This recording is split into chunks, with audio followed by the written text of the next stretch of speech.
Chapter 226, Check-in at the Star Tower. 1 light-year away from the Star Tower, a spaceship appeared in space. Qin Hao looked at the approaching Star Tower, and his heart grew more excited. It was only 1 light-year away. The Star Tower in front of him appeared incredibly massive, spanning 90,000 light-years. From this distance, a single glance revealed nothing but the Star Tower. The fantastical tower body and the interwoven energies on its periphery formed the 9 revolving nebula. Even from a distance of 1 light-year, a faint sense of oppression could be felt. As expected of a divine king supreme treasure, it is truly powerful. Even the mighty energies of the surrounding 9 revolving nebula are such that no being in the entire outside territory battlefield has ever been able to fully pass through it. Qin Hao, mused. Subscribe for more amazing novel audiobooks. Don't forget to like, comment, and share infinite novel audio. In the original work, the 9 revolving nebula's 4th layer alone blocked all champions in the entire outside territory battlefield. Only those above the venerable level could survive beyond the 4th layer. However, the outside territory battlefield did not permit experts above the venerable level to enter. As for how the layers above the 9 revolving nebula truly were, it remained unknown to this day. Nevertheless, the Star Tower had not been taken by anyone, nor could it be shaken. The energy intensity of the higher layers might even directly threaten universe lords and universe strongest. The closer Qin Hao got to the Star Tower, the clearer the divine aura before him became. The surrounding aura of laws gave Qin Hao an even more complex feeling, making him feel an irresistible urge to immerse himself in it and continuously cultivate. As the spaceship continuously approached the Star Tower, it quickly arrived at the base of the Star Tower. The bottom of the tower body was not surrounded by the nebula vortex. This tower body was divided into 9 layers, with the lowest first layer having 9 entrances. Numerous alien champions and marquee-level beings seeking luck would casually enter through any entrance. The Star Tower was like a super skyscraper, with countless spaces inside. These forbidden spaces were connected by innumerable passages. Furthermore, these internal forbidden spaces were constantly moving, and the environment within each forbidden space was completely different. Moreover, the distance of the entire space was not infinite. Whether it was the sky or the convenient directions of east, south, west, and north, there were invisible barriers that prevented people from approaching. Qin Hao arrived at the entrance at the base of the Star Tower but did not immediately leave. Instead, he stood at the base, carefully observing it, and gradually immersed himself in studying the base. Is that the newly risen Hurricane King? Why isn't he entering the Star Tower? He stopped here. I'm not sure. He seems to want to study the Star Tower. Should we remind him that alien races can appear at any time around here? Now that Hurricane King has a bounty on him from the alien races, it will be very dangerous here. The passing human race champions were quite aware of Hurricane King Qin Hao's reputation, especially the abnormal movements of a large number of alien champion experts after Qin Hao entered the Star Tower area, which made many human race champions very vigilant. However, they didn't expect these alien actions to be for a champion who had just risen in the outside territory battlefield. Although champions were considered high-level combatants in the outside territory battlefield, their numbers were not small. Everyone was very surprised by the aliens' actions. However, news of alien experts being annihilated continuously spread, and Qin Hao gradually became famous in the outside territory battlefield, from a small area to the entire outside territory battlefield. Qin Hao became the focus of attention. Even Qin Hao's combat records were specially compiled. The battle records of hundreds of champion-level peak and dozens of peak king limit experts shocked the human race while also making the alien races dare not make any moves. Let's not disturb Hurricane King. It is said that Hurricane King's strength is comparable to Invincible King, and he has almost no opponents in the entire outside territory battlefield. Also, did you see the links next to Hurricane King? I heard it's the monster race Lynx King, a peak king limit expert. Terrifying, to to be able to enslave a peak king limit expert. The constantly coming and going experts of various races also saw Qin Hao's presence, and each of them hesitated whether to make a move. However, in the end, they all dispelled the idea. Qin Hao's past battle records made them dare not make a move. After all, nearly 10 peak king limit experts simultaneously attacked him, but they still did not succeed. Such combat power had definitely reached the level of Invincible King. Every Invincible King could walk sideways in the outside territory battlefield. In the outside territory battlefield, where there were no Venerables, only Invincible King could defeat Invincible King.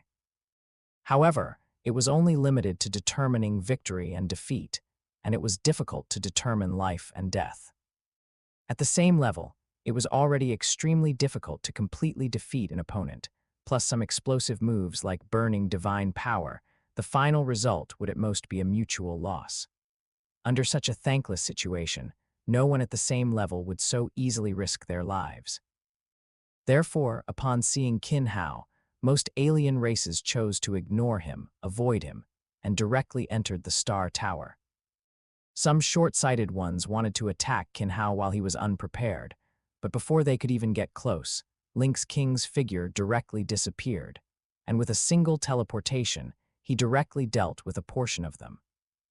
As for champion-level peak and even peak king limit experts, Qin Hao directly waved his hand, and a hurricane storm directly formed, enveloping the enemy, and then instantly contracted, forming a prison made of wind law and space law fusion, which began to continuously wear down the enemy's divine power inside.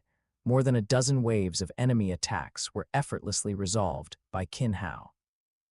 After seeing such a situation, the surrounding people also began to reevaluate the strength of the Hurricane King before them. He so easily resolved peak king limit experts. This Hurricane King is even more terrifying than imagined.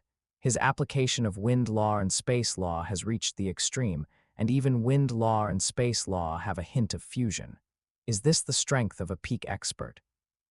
10 years passed, and Qin Hao had been continuously studying the Star Tower at its base, researching its secrets from various aspects such as the marks, hidden stories, and energy trajectories on the Star Tower's body. It has to be said that the Star Tower is indeed a divine King Supreme treasure. In 10 years, he only understood a tiny bit, but even this small gain was enough to make significant progress in artifact refining. Qin Hao was also very clear that it was impossible for him to thoroughly study a divine King Supreme treasure at his current level. At first, he only wanted to bring some progress to his cultivation. At the same time, through this divine King Supreme treasure, he wanted to open up his progress in law research and further promote the fusion of laws. After all, every God King is a being who has completed the 10 Great Laws fusion and fully comprehended chaos law. On a divine King Supreme treasure, there must also be some applications of laws and traces of chaos law. Qin Hao had also gained a little bit in this regard over the past decade. However, it was too complex, and he had not fully digested it yet. There's a new check-in. Let's see what surprises the Star Tower can bring. Chapter 227, A Ray of Hengmeng Purple Air in His Sea of Consciousness. Qin Hao felt deeply emotional as he looked at the simple check-in interface. All along, this golden finger had given him many surprises. Qin Hao had always been full of anticipation for each critical check-in point from the golden finger that had helped him make continuous leaps forward. Furthermore, Qin Hao had also discovered that every critical check-in point provided him with something most suitable for his current stage, just like the destroyer's blood he obtained from the last check-in. With a mix of trepidation and excitement, Qin Hao pressed the check-in button. Check-in successful, check-in location, Star Tower, reward obtained, a wisp of Primordial Violet Kai. As the check-in concluded, a wisp of purple energy flew out from the panel, entered his sea of consciousness and merged into Qin Hao's soul. Primordial Violet Kai. Is it really Primordial Violet Kai? Qin Hao looked at the Primordial Violet Kai displayed on the panel, and at the same time, his soul began to sense the integrated Primordial Violet Kai, feeling his own changes. Whether it was the Primordial Violet Kai that was the key to becoming a saint in the primordial world, or the Primordial Violet Kai in the Hengmeng space that was the ultimate destination in the Coiling Dragon and Stellar Transformations worlds, for Qin Hao now, it was an excellent opportunity. The Primordial Violet Kai of the primordial world carried the Tao, leading directly to the Saint Realm, and was also the key to becoming a saint. In the Coiling Dragon and Stellar Transformations worlds, the Primordial Violet Kai was a special existence condensed from Hengmeng power in the Hengmeng space, and it was also the foundational energy for the evolution of various universes. Feeling the Primordial Violet Kai within his soul, Qin Hao seemed to see the most initial state of the law, and even felt a connection with the original universe will, and the supreme law above the original universe will, allowing him to perceive the state of law fusion through both. The initial state of the law, the prototype of chaos law, so this is the truly fused law. The blessing brought to his soul by the Primordial Violet Kai caused the mist before Qin Hao's eyes to gradually dissipate. The trajectory of fusion laws became clearer, and his perception of the law also became more distinct. The threshold of fusion laws that had been troubling him gradually began to break at this moment, and the fusion of laws began to accelerate. However, completely breaking through the bottleneck and reaching the fourth layer of fusion laws could not be accomplished immediately. It would take at least several decades to complete one of the fusions. Nevertheless, Qin Hao was already very satisfied. He had originally thought he would have to wait until he went to the Elder God cult to break through the bottleneck, but he had not expected to complete it now. As for time, it was never an issue for Qin Hao. A few decades of cultivation, even in the primordial universe, was a very short period, not to mention the existence of the Jiang Lan realm. The greatest gain was not these advancements in fusion laws, but rather the gains in the time law and space law. The subtle fusion of the time law and space law began to flow more smoothly, and after being stagnant for so long, it started to advance further. Furthermore, the three paths of the two higher laws, time law and space law, also began to show a hint of fusion. The Primordial Violet Kai gave Qin Hao more of a sense of clarity, like an open book, exam where the answers and processes were already laid out before him. However, further study, transformation, and fusion were still needed to ultimately complete the process. It was like a math problem where you were given the solution idea, the formulas needed, and the final answer, but you still had to figure out how to combine and apply the formulas to solve it yourself. Although it was just a wisp of Primordial Violet Kai, it couldn't make him a saint or allow him to touch such a high-level existence as the Hengmeng space, but the blessing it brought, and his current state made Qin Hao very satisfied, and it was precisely what he needed most right now.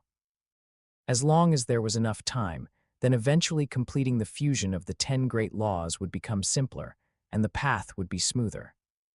What Qin Hao needed to do now was to cultivate systematically, and in this process, better apply his understanding of the law. At this moment, looking at the bottom of the Star Tower again, the Star Tower before him also began to change. The traces of its refinement and the traces of the law became clearer, as if he could see the changes in the tower's bottom during its refining process. As expected, it's mysterious and powerful. It's impossible to refine such a powerful, heavy treasure in the primordial universe. However, after accumulating for a while longer, I can try refining a heavy treasure, Qin Hao thought to himself, and at the same time, he changed his mind about leaving. After all, he had already gained something and couldn't get more inspiration and knowledge. Now, with the blessing of Primordial Violet Kai, he had new insights and understandings. Qin Hao also planned to continue cultivating at the bottom of the tower for some more time, and then enter the Jianglan realm to complete the cultivation of the fourth layer of fusion laws, as well as the cultivation of the time law and space law. First, he would complete his strength improvement, and then he would begin his plan. At the bottom of the Star Tower, everyone watched Qin Hao, who was about to leave, stop again and enter a new round of cultivation. Each of them was filled with curiosity, wondering how the Hurricane King would change. Does Hurricane King's comprehension not have any bottlenecks? He's been at the bottom of the Star Tower for 10 years. I wonder what he gained before and what he's gaining now. Yeah, but why hasn't Hurricane King joined the Great Alliance yet?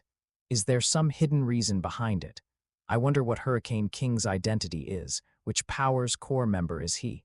Don't speculate. A strong individual like Hurricane King will definitely join the Great Alliance. His identity will be clear then. Let's hurry into the Star Tower. A century passed in a flash. Qin Hao continued his comprehension at the bottom of the Star Tower. The inspiration the Star Tower gave him gradually decreased. Over the century, Qin Hao felt that he had made significant progress in artifact refining. Although he had not yet attempted to refine a heavy treasure, Qin Hao already felt a certain level of confidence. However, to refine a heavy treasure, in addition to improving refining skills, one also needs sufficient materials. The materials Qin Hao currently possessed were still insufficient to refine a heavy treasure. The materials in his hand were already at their limit for refining a heavy treasure. Materials of heavy treasure grade for refining within the human race rarely flowed out. Most were collected within the core of major powers and rarely appeared on the market. Even if Qin Hao was a core member of the Virtual Universe Corporation, without sufficient status and strength, he would need to prove himself to purchase heavy treasure materials. To refine a heavy treasure, Qin Hao still needed to communicate with Primordial Chaos City Lord to obtain enough heavy treasure materials for practice. This was still impossible to achieve in the outside territory battlefield. However, Qin Hao was not prepared to start refining now. The next step was to bring all fusion laws to the fourth layer, and to further advance the individual fusion of the time law and space law, as well as the fusion of the two great laws.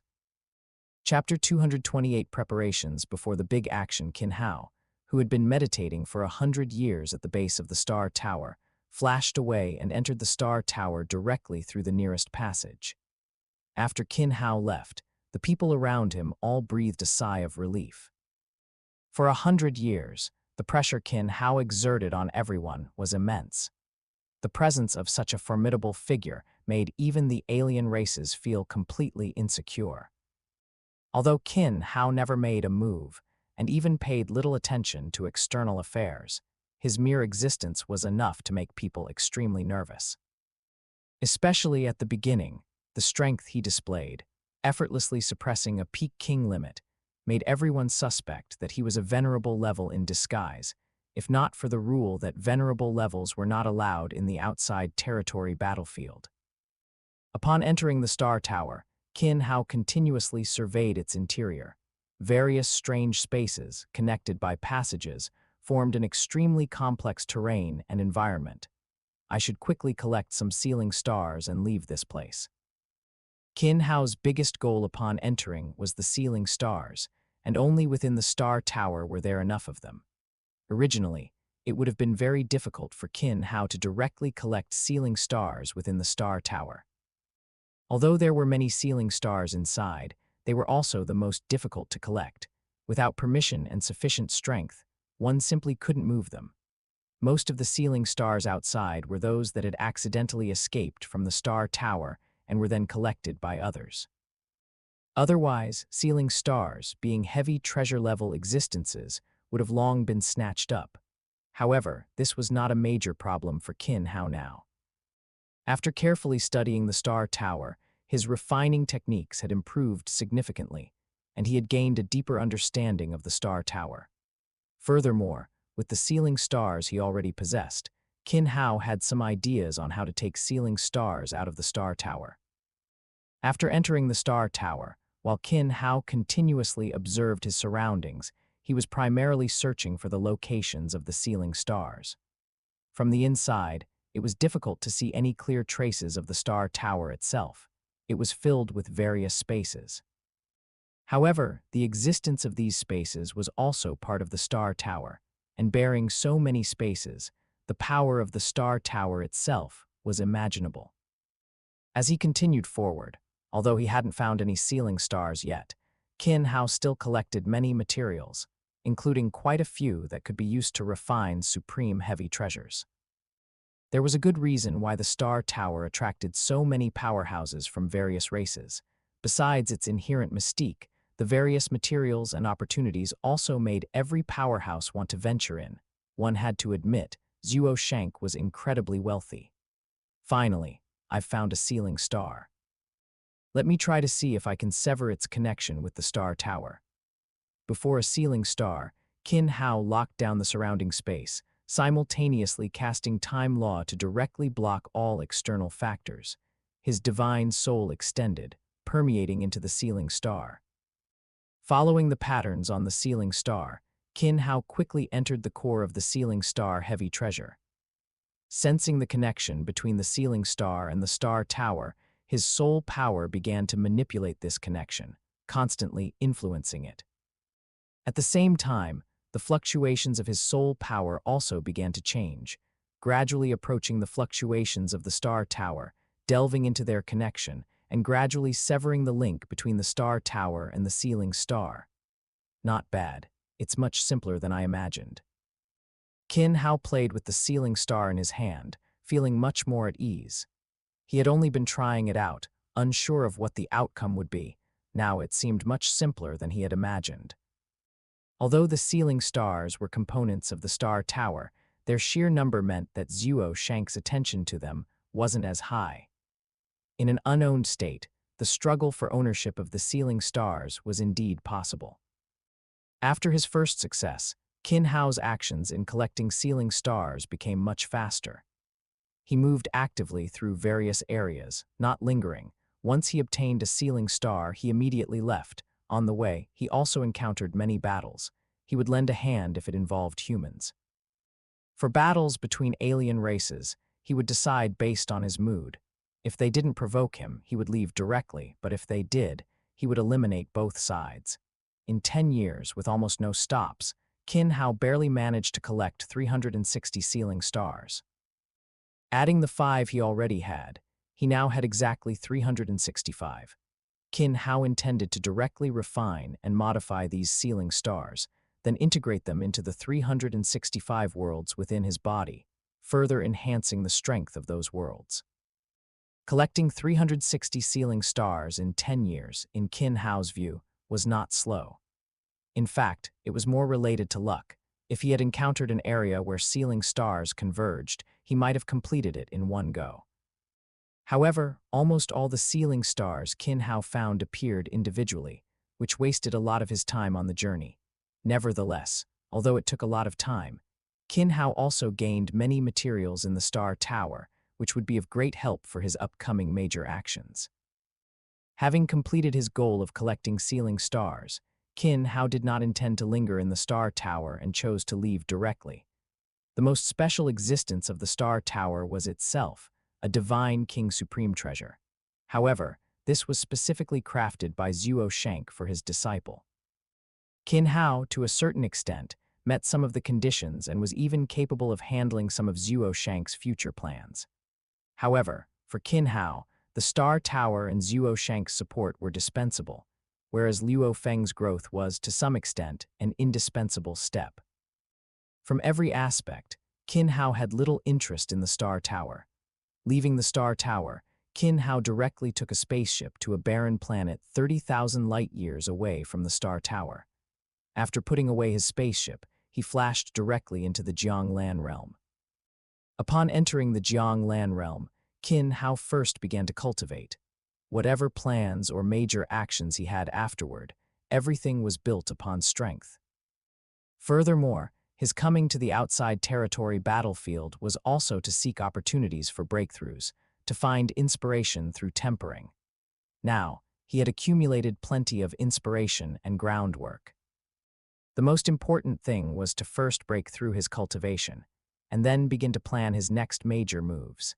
As he entered cultivation, he first focused on the fusion laws of Law of Metal and Space Law. These were the two laws Qin Hao had the highest integration with, and he was closer to the 4th level of fusion laws. In 10 years, Qin Hao finally reached the 4th level in the fusion of Law of Metal and Space Law. In terms of law comprehension, he was already at the venerable level. Qin Hao also tried to break through to Undying, but still failed to break his original core. This was within Qin Hao's expectations, so he didn't care and continued to cultivate. Next came Water Law Space Law, Law of Wood Space Law, Law of Fire Space Law, Earth Law Space Law, Wind Law Space Law, Wind Law Time Law, Law of Light Time Law, Law of Thunder Time Law, finally, Time Law, Space Law, and the fusion of the two laws. Chapter 229, Zixiao Palace, Chapter 229, Purple Cloud Palace within the Jianglan realm. 1,000 years passed in a flash. Almost all of this millennium was spent in cultivation.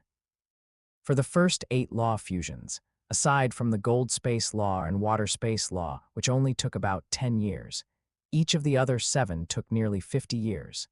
This was with Qin Hao comprehending at full speed.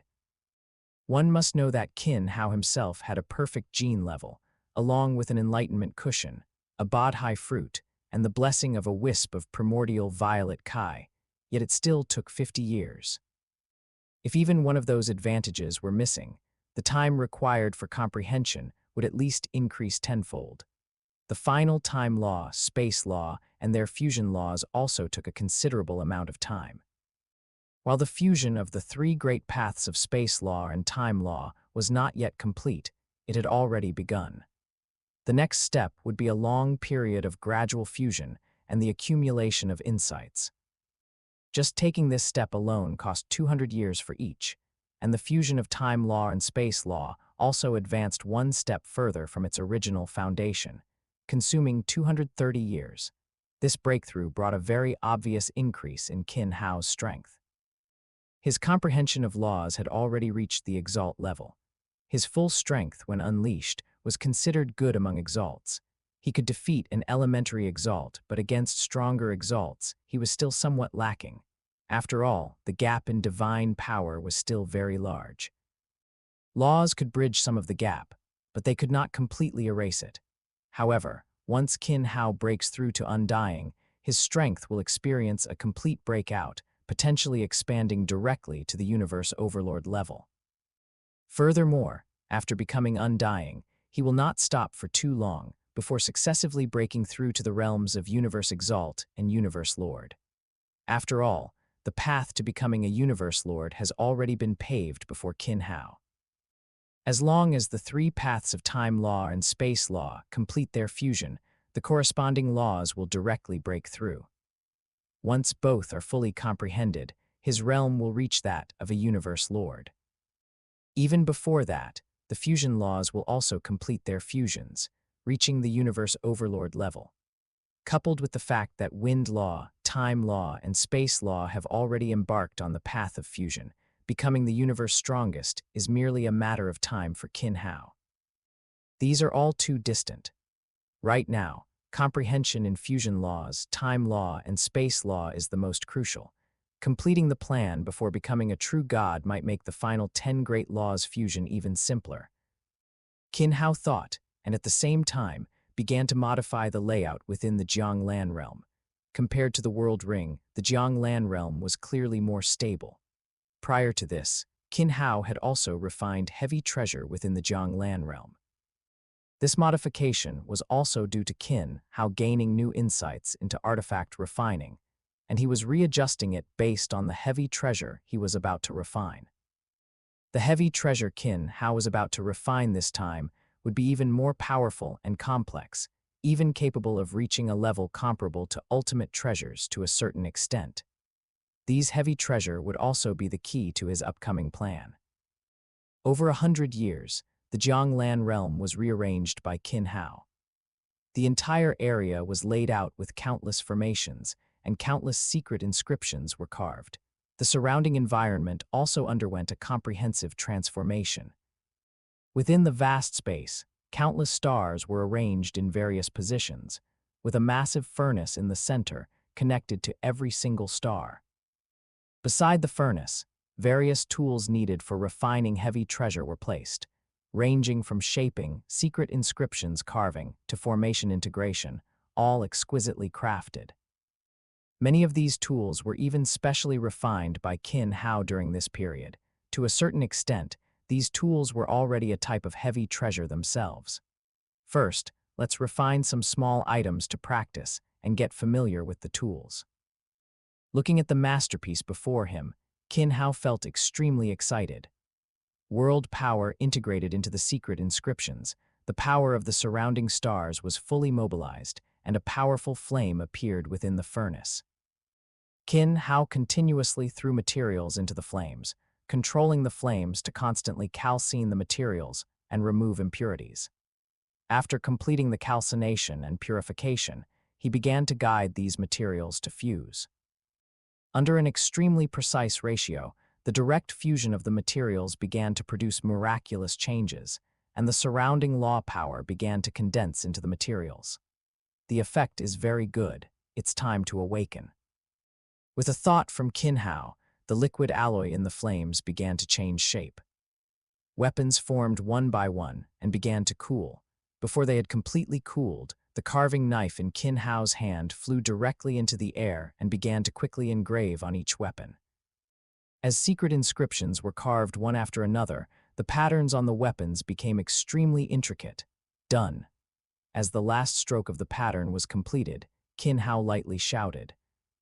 A strange radiance rose from each weapon, and the power of laws began to continuously condense and integrate into the weapons. Buzz, buzz, buzz, a series of vibrations and hums sounded. After completing their final transformation, the weapons shot out from the flames. There were 18 weapons, each completely different in form, but just looking at them from afar, one could feel their uniqueness. Not bad, all have reached the heavy treasure level. However, they are all just the lowest grade heavy treasure. It's enough, though. Qin Hao said, directly collecting the weapons. After collecting the weapons, Qin Hao did not stop refining. Instead, he continued to invest a large amount of materials, refining at an even faster pace. After several continuous refinements over 100 years, hundreds of heavy treasure-level weapons, armor, palaces, ornaments, and more were accumulated in the Jianglan realm. Among these heavy treasure, there were over 100 of each type: attack, defense, domain, and even soul type. However, the vast majority were only just at the heavy treasure level, with only a small portion being relatively refined. Nevertheless, even an extremely ordinary heavy treasure in the hands of a champion was enough to allow them to fight above their level. I can try new refinements now. Next, I need to go all out. Thinking this, the Myriad Beast Atlas appeared in Qin Hao's hand. Upon its appearance, the Myriad Beast Atlas immediately unfolded, and figures were released one by one from within it. Each appearing figure exuded a considerable aura, with the lowest having already reached the champion level. These were all king-level experts enslaved by Qin Hao and brought into the Myriad Beast Atlas, their number already approaching 400. Greetings, Master. A uniform voice rang out in the Jianglan realm. Having been enslaved by the Myriad Beast Atlas, they knew that their lives and deaths were now in the hands of the person before them. Enslavement in the swallowed star world was more perverse than in stellar transformation. After being enslaved, their memories and consciousness remained, but the master became the core of the servant.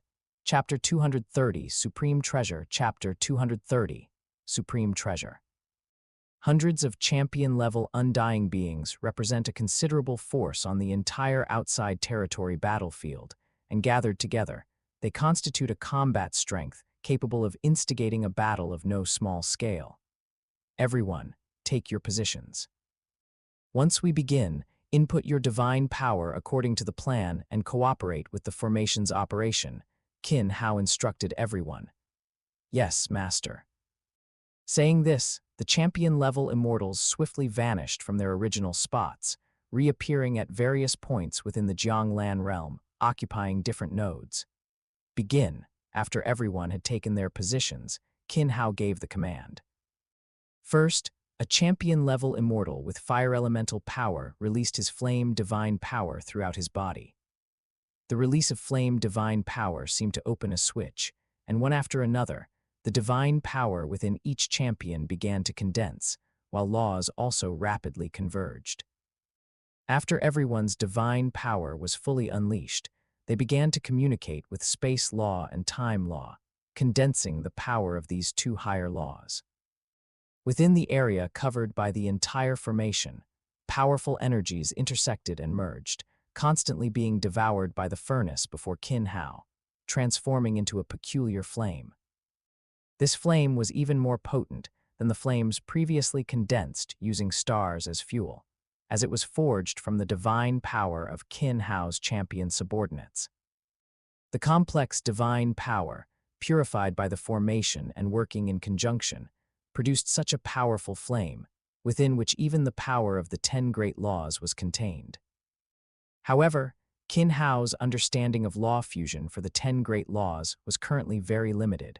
What could be manifested was only the partial law fusion he had currently comprehended. As the flames rose, Qin Hao's movements did not slow in the slightest.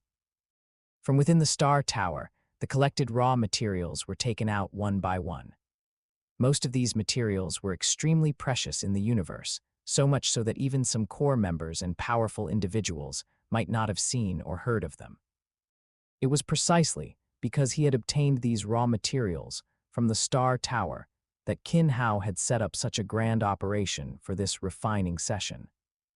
For this refining's objective, Qin Hao intended to directly attempt supreme treasure refining, integrating some of his understanding of the Star Tower's refining method into this process, to see if he could create a supreme treasure. One by one, the raw materials were melted, and impurities were rapidly extracted, burning into nothingness. Within this flame, even an ordinary 6th-tier divine weapon could not last a second, and even some heavy treasure-level weapons refined previously would be affected.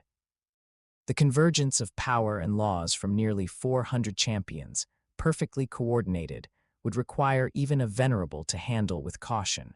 One by one, the materials were continuously devoured and melted by the flames. From materials that initially only took a day to melt, the melting time for later materials gradually lengthened. The last few materials were even calcined for a full 100 years before they were barely completely melted. The material processing alone took Qin Hao over 300 years. After 300 years, when the materials were completely melted, streams of liquid began to continuously swirl within the flames. Metal law, wind, light, and thunder laws, time and space. The 10 great laws were fully mobilized, gradually forming a massive vortex that drew all the liquids into its core little by little. Within the vortex, all the liquids began to continuously rotate, merge, and remove impurities along the vortex's path. At the same time, Qin Hao began to further manipulate the various fused metals, constantly mobilizing various law powers to integrate into the liquids. Law of metal, law of wood, water law of fire, earth law, wind law of thunder, law of light, time law, space law. Then, various combinations of fusion laws were continuously mobilized and integrated into the masses of liquid, and the color and form of the metal gradually began to change. After nearly another 100 years of such repetition, the fusion of all materials was gradually completed. Next came the overall shaping, outlining, layout, and the engraving of secret inscriptions and arrangement of formations. The treasure Qin Hao was refining this time had been conceived over a long period before its implementation, and every step was clear in his mind. After confirming the state of the materials, Qin Hao began the long process of shaping and overall refining. First was the most basic shaping, molding and fusing all the materials according to the planned state, gradually forming a single entity. After 10 years, a purple palace appeared before Qin Hao. The palace was refined in the likeness of a Taoist palace on earth. Its main body was a spacious main hall, flanked by 2 side halls and a rear hall behind it. The entire palace was purple. Although it was still an extremely crude embryo, its hardness and the law aura emanating from it had already reached the peak state of a heavy treasure, or even surpassed it significantly. Completing the shaping was only the beginning of the entire refining process.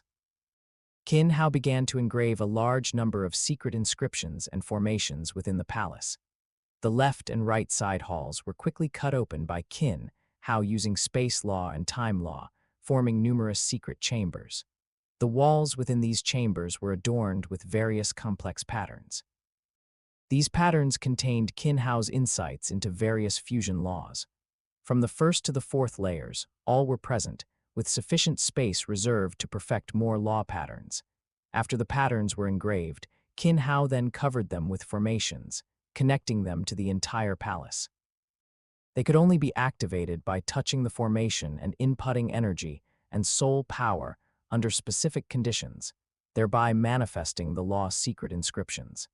After completing the engraving of secret inscriptions and formations in each space, Qin Hao began to process the entire palace. He arranged the Great Zhu Heavenly Stars formation above the main hall, covering the entire hall, making the palace's space more stable, its energy more concentrated, and even its law aura clearer. Outside the main hall, a soul-confusing formation was placed to serve as a test and screening checkpoint. The rear hall was directly converted into a treasure vault where various heavy treasures were stored. However, the method of storage was not so simple. Acquiring a heavy treasure also required a certain level of strength. Each heavy treasure was placed within a world meticulously crafted using the one thought creates world. Even a peak king limit expert would find it challenging to break through. Furthermore, after breaking through, one would have to endure the baptism of the world-shattering power and assaults of chaotic energy before finally having a chance to obtain the heavy treasure. 400 years passed. From the start of refining, 800 years had now gone by, and the entire palace had taken on a certain rudimentary form. The purple palace, shrouded in a rich law aura, appeared noble, mysterious, and eerie, and the surrounding time and space seemed to be controlled by the entire palace. Just one final step, and this supreme treasure will be complete. Qin Hao looked at his masterpiece, his heart filled with joy. By now, the palace was nearing completion. It only needed to incorporate a large number of spatial fragments, and then the entire palace's level would once again be elevated. Moreover, Qin Hao was preparing to refine another supreme treasure to be used in conjunction with the palace, and then the grand plan could unfold. What should I name it? Let's call it Purple Cloud Palace. Let's see if I can gather 3,000 guests in the Purple Cloud Palace. Saying this with a wave of his hand, the three characters Purple Cloud Palace appeared on the plaque above the palace. Chapter 231. Zixiao Palace Conferred God List. The chaos is about to begin. The three characters Purple Cloud Palace appeared on the palace's plaque, and the luck above it began to change with hazy colors, obscure law auras, and a hint of vastness, along with an ancient feeling brought by the passage of time, causing the entire palace to undergo a transformation. After the basic refining of the palace was complete, Qin Hao stepped out of the Jiang Lan realm, directly broke through space, and entered the space interlayer. The first layer of the space interlayer was the layer closest to the primordial universe space, composed of space fragments, which some world lords could withstand. After Qin Hao collected some space fragments from the surroundings and integrated them into the Purple Cloud Palace, he continued to advance towards the second layer, the God Kingdom layer. The surrounding space fragments were continuously increasing, and the force was also continuously growing, but it had no effect on Qin Hao. Under rapid advancement, Qin Hao quickly entered the God Kingdom layer. In this layer, it was the area chosen by undying beings to open up their God kingdoms. The space fragments were also very large, ranging from tens of millions of kilometers, hundreds of millions of kilometers, billions of kilometers, and even larger ones were not uncommon. However, most were in deeper layers. This was also Qin Hao's goal this time. Although he had not yet broken through to undying and constructed a God kingdom, his powerful strength allowed him to protect himself in this layer. Upon entering the God Kingdom layer, Qin Hao directly took out the Purple Cloud Palace. The palace gate of the Purple Cloud Palace opened, and a powerful attractive force emanated from within the hall, causing the surrounding space fragments to be continuously devoured into the palace. As the space fragments continuously integrated, the divine charm on the Purple Cloud Palace became more intense, and its aura became more powerful. The quality of the entire Purple Cloud Palace was also continuously improving. stabilizing at the level of a supreme treasure, and continuously pushing towards the level of a high-level supreme treasure.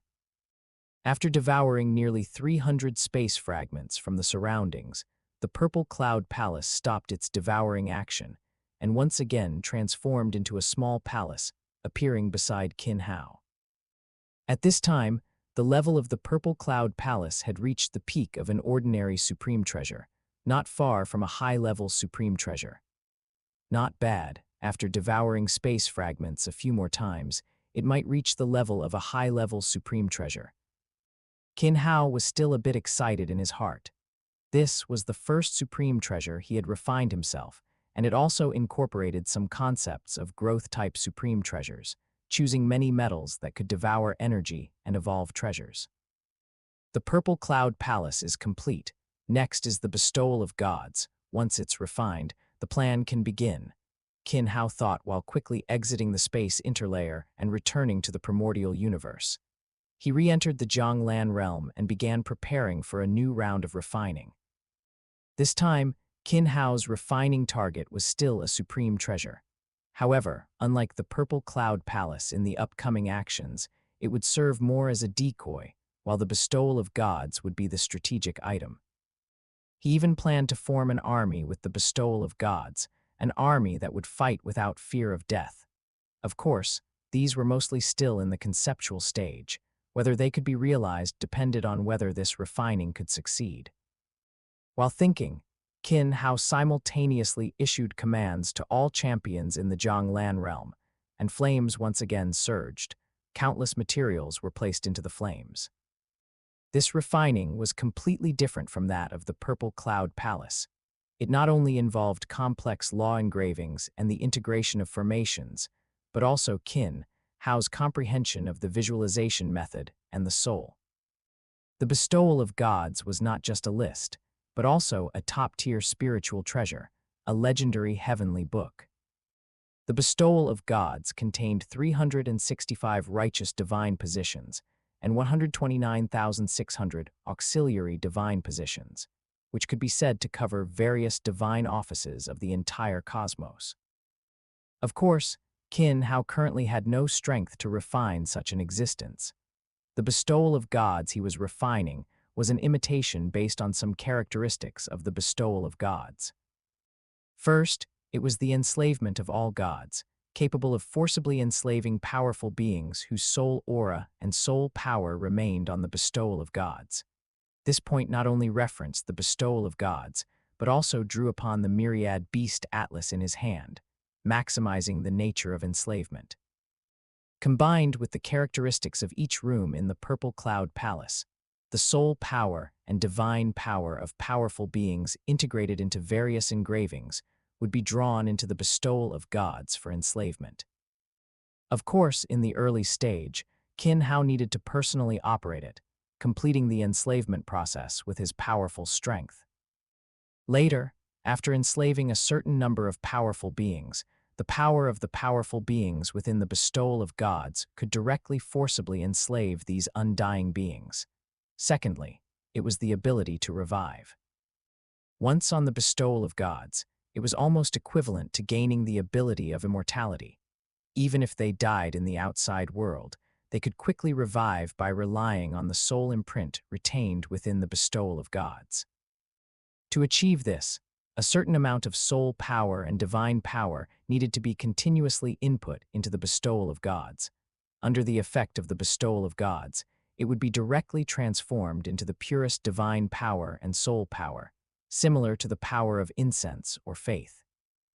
Thirdly, it was the divine abilities brought by divine positions. In this aspect, Qin Hao also made some changes. He could not create divine positions, but he could synchronize the laws he comprehended. Each divine position and each undying being with their different law comprehensions could use their comprehension of laws to cast secret techniques. This was the maximum he could achieve now. In the early stage, he might only be able to achieve the first two. The third one would be very difficult to realize, and currently, only a part could be achieved, integrating some of his comprehension in time law and space law into it. In the air, strands of silk continuously floated, each strand containing powerful strength and simultaneously engraving complex patterns. Strands of silk continuously intertwined in the air, and the patterns on the silk merged with each other, gradually forming a whole. At the same time, Qin Hao was continuously carving new patterns onto the forming scroll. The sun, moon, and stars, various laws and fusion laws were all displayed on the scroll. As Qin Hao continuously refined it, the aura on the entire scroll rapidly increased, and the obscure and profound aura on the scroll quickly spread in all directions. Moreover, it was accompanied by waves of pressure from the soul. Bestowal of Gods complete. Qin Hao let out a clear shout, and the surrounding energy quickly condensed and merged into the Bestowal of Gods. Hundreds of king-level powerful beings around also successively integrated their divine power and soul power into the Bestowal of Gods. After the divine power and soul power entered the Bestowal of Gods, they were quickly cleansed of their imprints by the formations and secret techniques within the Bestowal of Gods, transforming into the most original energy, condensing in the deepest space of the Bestowal of Gods. In the deepest part of the Bestowal of Gods, 9 huge worlds were arranged in a 9-palace grid. The central one was a world where soul power gathered. There was nothing in this entire world, only the purest soul power. In the other 8 worlds, divine power of the 8 laws, metal, wood, water, fire, earth, wind, lightning, and light were stored respectively. Chapter 232. Getting things started at the bottom of the Star Tower. A small team had just flown out of the exit and was quickly sailing away from the Star Tower. As one of the monster race's royal families, an elite of the space-time nightmare beast, sun-destroying king, was an extremely powerful existence on the entire outside territory battlefield, one of the strongest individuals below Invincible King. His innate racial talent allowed him to have a deep comprehension of both time law and space law. Although he had currently only fully comprehended 3 paths of space law, with a partial understanding of time law and the space-time nightmare beast's talent, the combined comprehension of time law and space law doubled the power of his laws. His formidable strength and background allowed sun-destroying king to live a very comfortable life on the perilous outside territory battlefield. However, his mood was not good at the moment. After years of venturing inside the Star Tower, he had gained nothing, wasted a lot of time in vain, and even suffered much ridicule from his fellow clansmen, which made his mood even worse. After leaving the Star Tower, he did not choose to directly enter the Dark Universe and leave quickly. Instead, he continued to sail in the Primordial Universe, hoping to encounter some unlucky individual to vent his anger and perhaps acquire unexpected wealth. Damn it, there's not a single person. This is truly bad luck. Am I just going to leave empty-handed? Sun-destroying king grumbled, sitting in the spaceship's cabin. The other team members in the spaceship, seeing their captain's expression, were also cautious and dared not say anything. Although they were members of Sun-destroying King's team, they were mostly just subordinates and servants, without any status. It was common for them to be beaten, scolded, or even directly killed. As one of the monster race's royal families, the space-time nightmare beast's strongest member was a universe lord. In the monster race, where the strong prey on the weak, weakness was the original sin.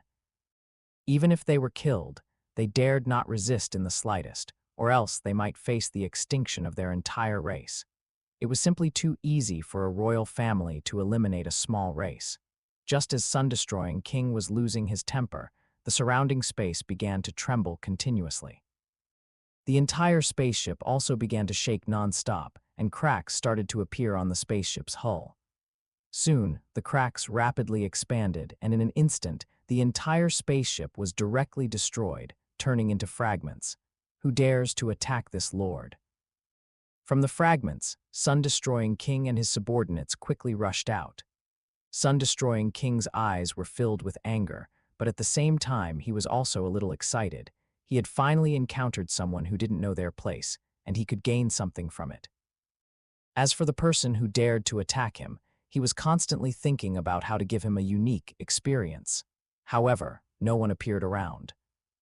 Furthermore, at the original location of the spaceship, the space was rapidly torn apart, and under the destruction of the space fragments, the spaceship's fragments also directly turned into nothingness.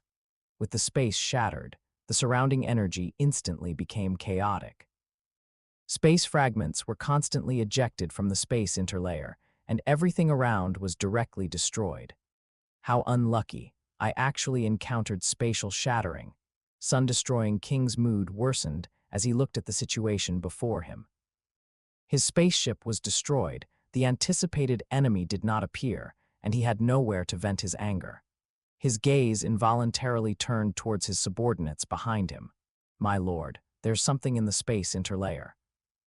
Just then, one of the monster race undying subordinates pointed in the direction of the shattered space and respectfully said to Sun-destroying King. Sun-destroying King coldly swept his gaze over him, then turned to look into the space interlayer. Amidst the fragments of space, a wisp of purple light was rapidly flying.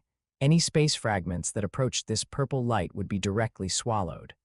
A palace. Sun-destroying King quickly saw the true appearance of the purple light. It was indeed a purple palace. The palace emitted obscure law auras all around it. The space fragments had no effect on it at all. Instead, they became nourishment for the palace. "Ha ha ha, I've finally found a heavy treasure." Sun-destroying King's voice was filled with arrogance, and he was extremely delighted, but he did not act rashly. The palace's speed was extremely fast, and its power was unfathomable.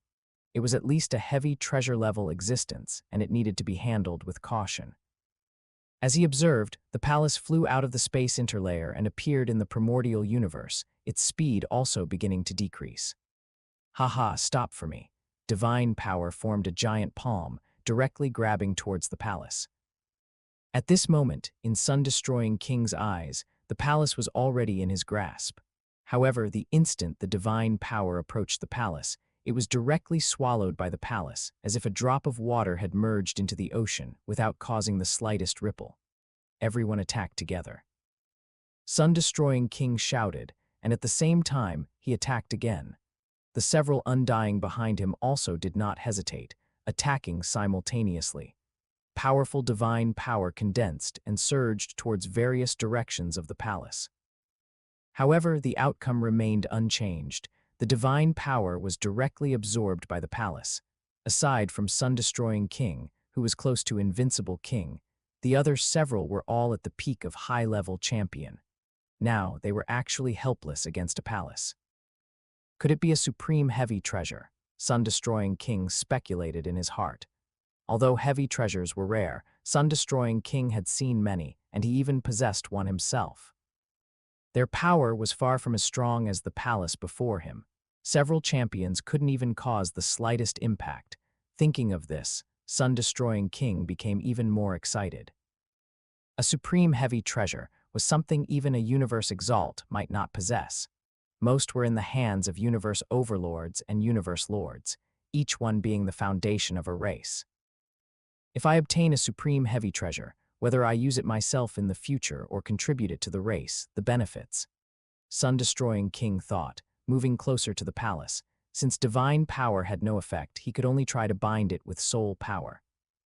However, just as Sun-destroying King approached the palace gate opened, and a powerful suction force directly pulled Sun-destroying King and others into the palace. In the deepest space of the palace, Qin Hao felt the several monster race members who had entered the palace, and a slight smile appeared on his lips.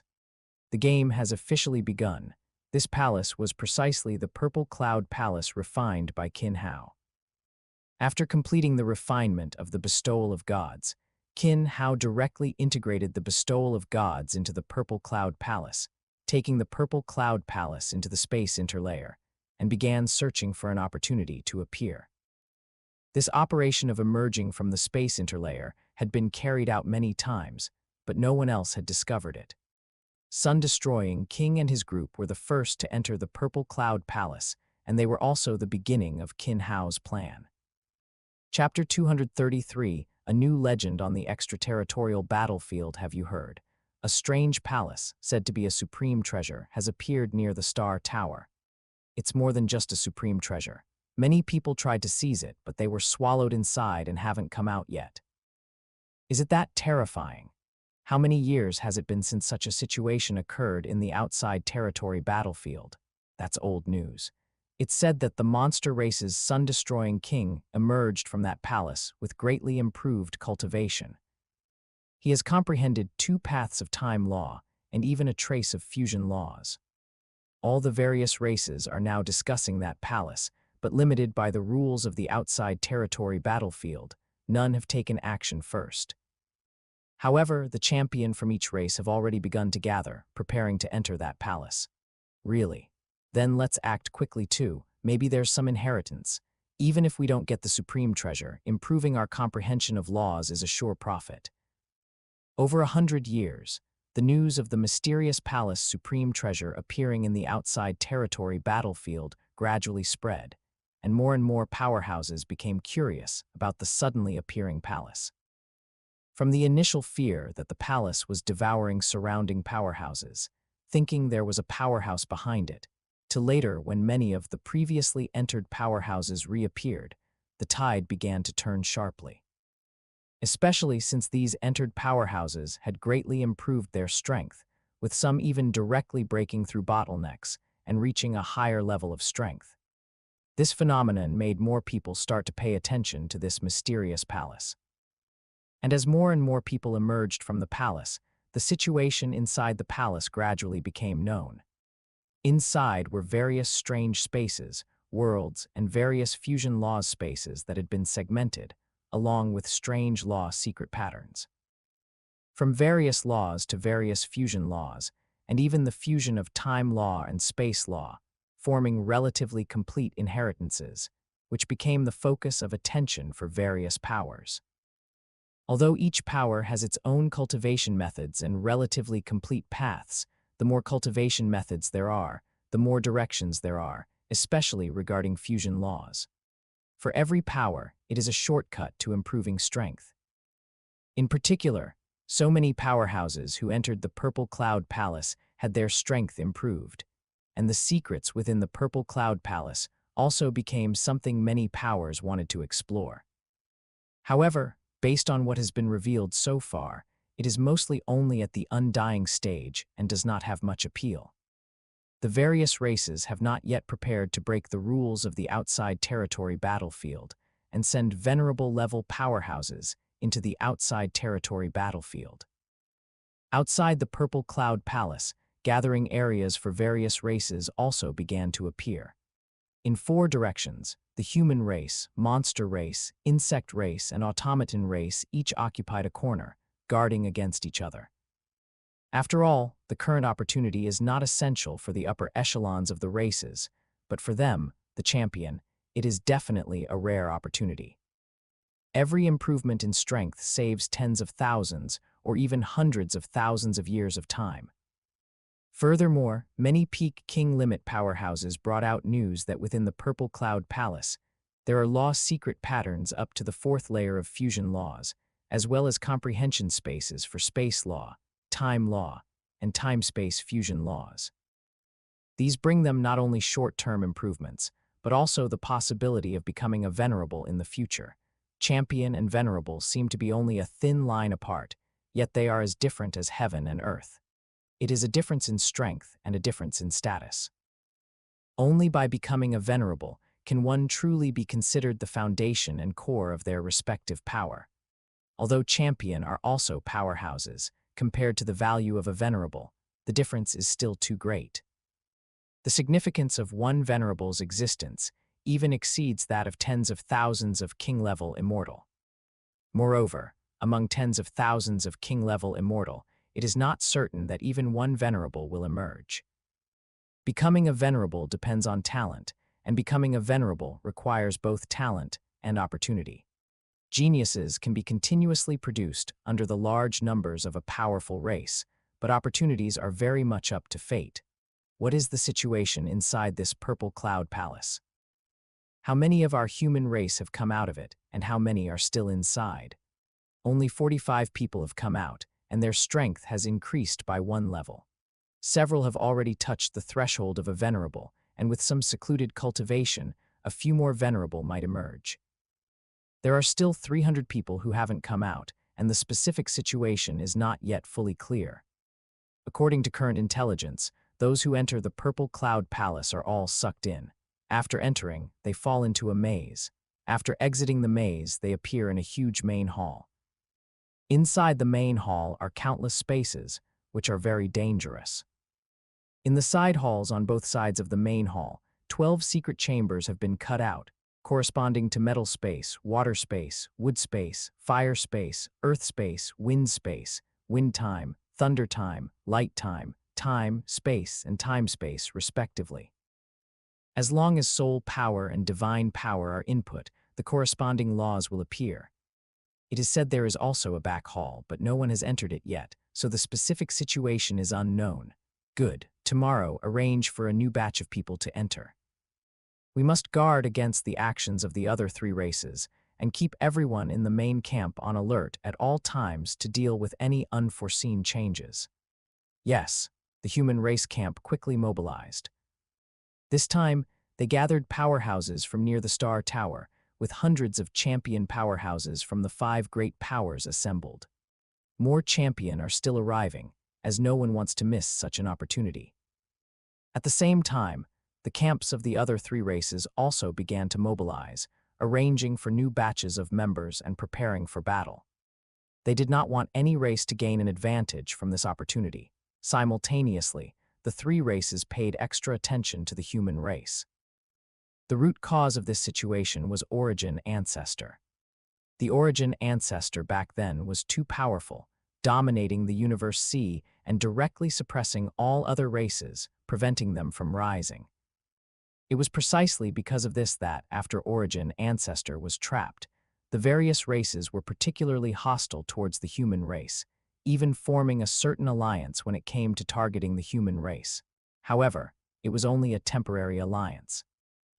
For peak races, the most fundamental thing is self-interest, and their mutual battles and struggles have never ceased. Qin Hao, who was inside the Purple Cloud Palace, watched everything unfold with no ripples in his state of mind. There were already over 1,000 soul imprints of champion powerhouses in the Bestowal of Gods, meaning he had enslaved 1,000 powerhouses. Except for the human race powerhouses who entered the Purple Cloud Palace, all others who entered could not escape the fate of being enslaved by Qin Hao. From the soul-bewildering array upon entering the Purple Cloud Palace to the layout within the various spaces and lost secret chambers, every step was tightly linked, making it impossible for anyone who entered to escape. As for the human race powerhouses, Qin Hao merely converted the soul power and divine power they input into the most primitive soul energy and divine power, choosing not to enslave them. Chapter 234, The Conflict begins. Chapter 234. Conflict begins outside the Purple Cloud Palace. All the experts in the 4 military camps of the 4 great races began to gather quickly.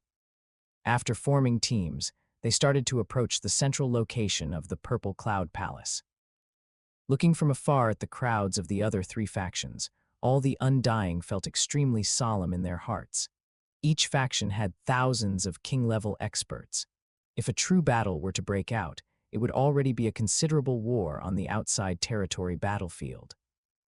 Although hundreds of thousands of champion experts were gathered in the Star Tower region, most of them were inside the Star Tower, and it would take a significant amount of time for them to arrive. Currently, those gathered were mostly just advanced troops, the champion experts closest to the Purple Cloud Palace. Therefore, the 4 teams were wary of each other, but none chose to engage in direct combat. The real struggle would have to wait until more experts arrived. Gathered in front of the Purple Cloud Palace gate, 50 champion experts from each camp stepped out and approached the Purple Cloud Palace.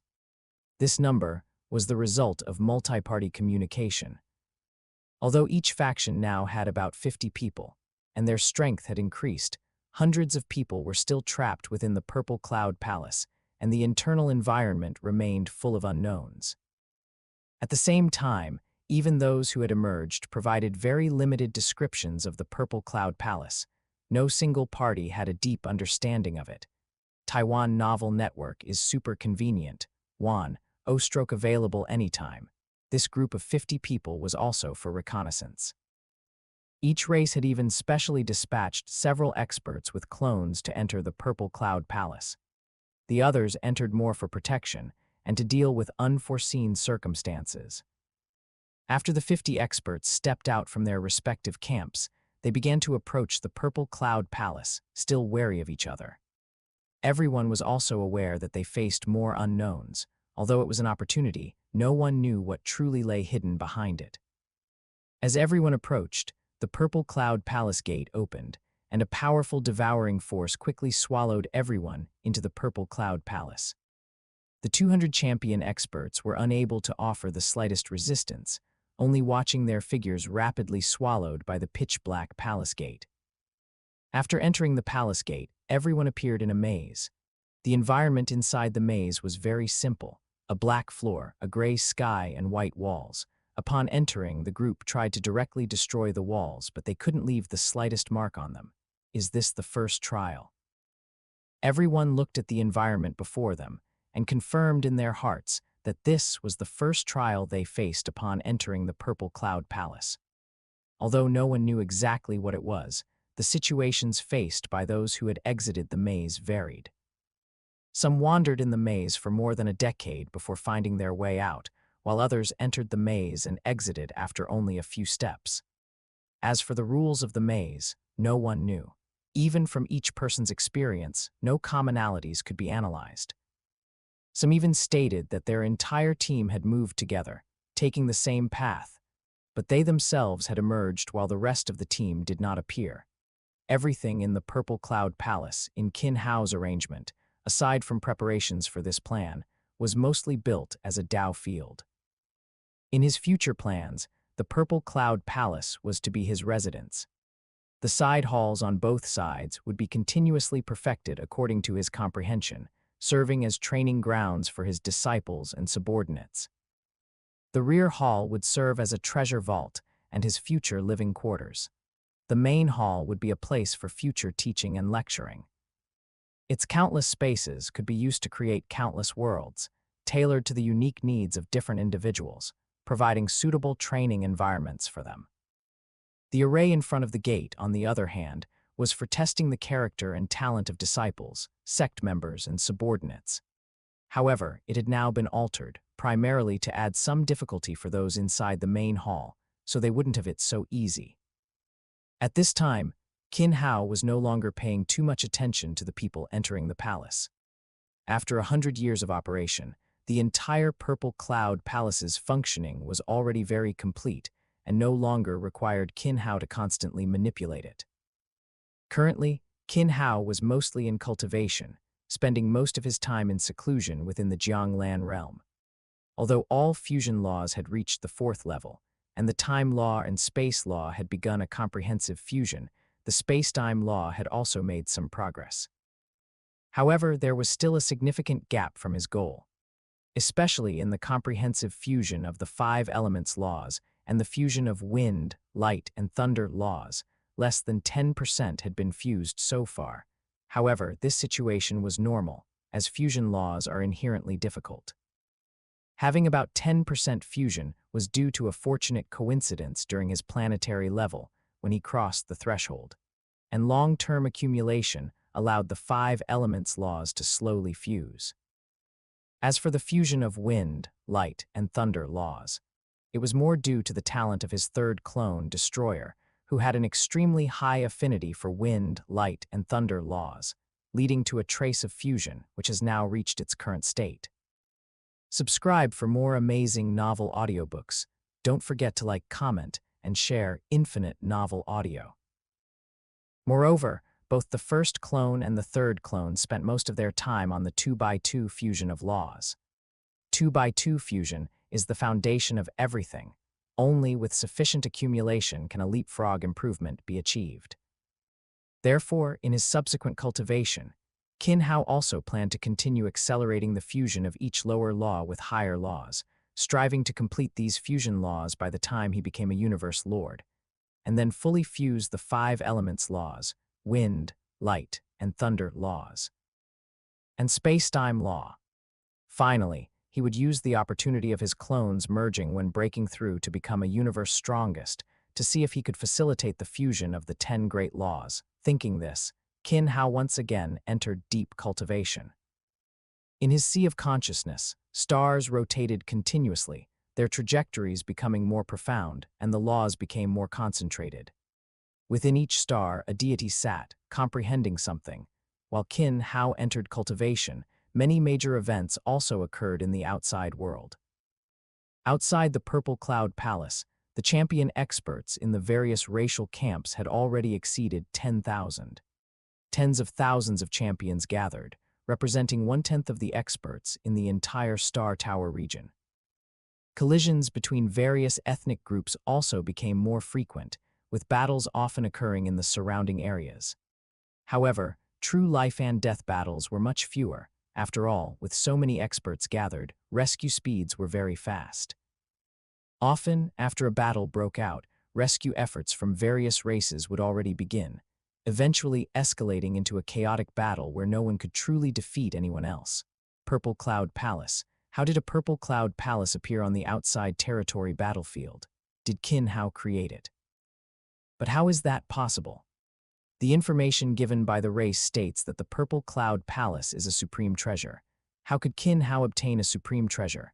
Luo Feng, who had entered the outside territory battlefield, looked at the news before him, his heart also greatly shocked. He had been on the outside territory battlefield for a long time and had acquired his own title, King Blade River, which was consistent with his fate in the original story. It was only after being recognized as a champion and being absorbed into the Great Alliance that Luo Feng gained access to certain information. The first and hottest news he saw was actually the appearance of a Purple Cloud Palace near the Star Tower. Chapter 235, The Struggle Escalates. Chapter 235. Conflict escalates 100 years is but a blink of an eye for any undying, with each closed-door cultivation lasting more than a century. However, a century in the Star Tower region of the outside territory battlefield has brought about earth-shattering changes for many champions. The core of this change was the location of Purple Cloud Palace. The surrounding 10 million kilometers had been completely occupied by the 4 major races, turning the entire area into a battlefield. Only the 100-kilometer radius around Purple Cloud Palace remained untouched by any combat. This was an unwritten rule tacitly accepted by all races. Furthermore, over the century, more and more individuals emerged from Purple Cloud Palace, all showing significant progress in their understanding of laws. This was especially true for fusion laws. Some who had not originally pursued the path of fusion laws had even gained an initial understanding of them within Purple Cloud Palace. It is important to note that the difficulty of fusion laws is no less than comprehending higher laws. For experts who had reached a bottleneck, a new path undoubtedly offered them new opportunities. In particular, some undying who had a deeper understanding of fusion laws even reported that Purple Cloud Palace contained secret texts that led directly to the 4th level of fusion laws. This successfully attracted more king-level immortal to join. However, since the various races took control of the area around Purple Cloud Palace a century ago, they also discovered the pattern of its opening. It basically opened once every decade. Although there was no limit to the number of experts who could enter each time, those with poor talent or weak willpower might gain nothing inside Purple Cloud Palace and would eventually be expelled. This was also the news brought out by several champions who had initially entered Purple Cloud Palace after emerging during the century. They had wandered in a maze for over 100 years without obtaining any inheritance and were then directly teleported out. This was Qin Hao's deliberate arrangement. After all, any inheritance requires a screening process. If it were completely open, it would likely arouse suspicion. Therefore, for some champions with lesser talent and no further potential, Qin Hao did not directly allow them to enter the interior of Purple Cloud Palace. Instead, within the soul-confusing formation, these individuals were forcibly controlled, their souls taken into the Bestowal of Gods and directly enslaved. Is this the Purple Cloud Palace area? I didn't expect so many experts to gather here. I wonder what it's like inside. A spaceship emerged from the dark universe into the primordial universe. Looking at the distant barracks where a large number of experts had gathered, there was a mix of contemplation and solemnity in his eyes. Tens of thousands of king-level experts have gathered here. This is the area with the highest density of champions in the entire outside territory battlefield. You must be careful, Babata said to Luo Feng beside him with a serious expression. King-level experts were immeasurably stronger than his old master, Hu Yanbo, yet tens of thousands of them had gathered here. Furthermore, the inheritor he had chosen for his master was now also an expert of this level. Don't worry, I'll be careful. I'm also here to see if Qin Hao is here this time, Luo Feng said. After entering the outside territory battlefield, he had been constantly fighting. With multiple enhancements, his current strength was already quite good among champions. Especially in his comprehension of gold space law, he had made great progress, which gave him some confidence. Controlling the spaceship, Luo Feng quickly headed towards the human camp. Spaceships flew by occasionally, but they were all human experts, which reassured him somewhat. With so many experts gathered, there shouldn't be any danger as long as it wasn't an all-out war. It's time to release some new things. Qin Hao opened his eyes from within Purple Cloud Palace. The gathering of tens of thousands of king-level immortal over a century had basically met Qin Hao's expectations. At the same time, nearly 2,000 king-level expert had been enslaved within the Bestowal of Gods, which was enough to deal with the upcoming plan. Now, all that was left was to add one last spark, pushing this plan to its peak before implementation. The heavy treasure in the rear hall of Purple Cloud Palace would be the catalyst for the unfolding events. The emergence of a heavy treasure is enough to make these champions truly fight for their lives, and it's also enough to attract more champions to gather. With a thought from Qin Hao, the gate of the rear hall opened, and the restriction disappeared. As the rear hall opened, a person appeared within Purple Cloud Palace. It was Storm King, a human expert from the group that had just entered Purple Cloud Palace. What a miraculous place. I wonder what kind of existence this palace truly is. As he spoke, he began to survey the entire palace. He had learned about the internal layout from his human race. 2 side halls and a closed rear hall. A closed rear hall. The rear hall is actually open. Storm King directed his attention to the rear hall, with some hesitation in his heart. The situation of the rear hall was unknown to all races at this moment. There might be opportunities, but there might also be dangers. The safest approach would be to first comprehend in the side hall, then return to the race after exiting and report the opening of the rear hall. How can I miss an opportunity right before my eyes? After a moment of thought, Storm King directly broke through layers of space and rapidly advanced towards the rear hall. Arriving outside the rear hall, Storm King's divine power condensed, and he entered a state of extreme tension, stepping into the rear hall. This is a world. Looking at the spheres floating in the air in the rear hall, Storm King saw through them. Each was a vast world. They were worlds so immense that even a peak world lord could not possess them. He extended his soul power into one of the worlds, and a long spear appeared before his eyes. The long spear was enveloped by a powerful storm, and the surrounding chaotic world power and law power quickly shredded his soul power. This is a heavy treasure. How is this possible? There's actually a heavy treasure here. Could it be that each of these worlds contains a heavy treasure? Storm King looked at the world before him, then scanned the vast number of worlds around him. If there were so many heavy treasure, the entire outside territory battlefield would go mad. A heavy treasure brings the most direct, even a leapfrog, improvement in strength, allowing a champion to fight above their level. Even a venerable would be tempted by a heavy treasure. Now, in such a palace, there were so many heavy treasure. If his race acquired them, he would also gain immense contribution points. Storm King mobilized all his divine power, extending it into the world before him. Breaking through numerous obstacles, He directly enveloped the long spear at the core of the world with his divine power and began to pull it out of the world. As Storm King moved, the entire world began to tremble.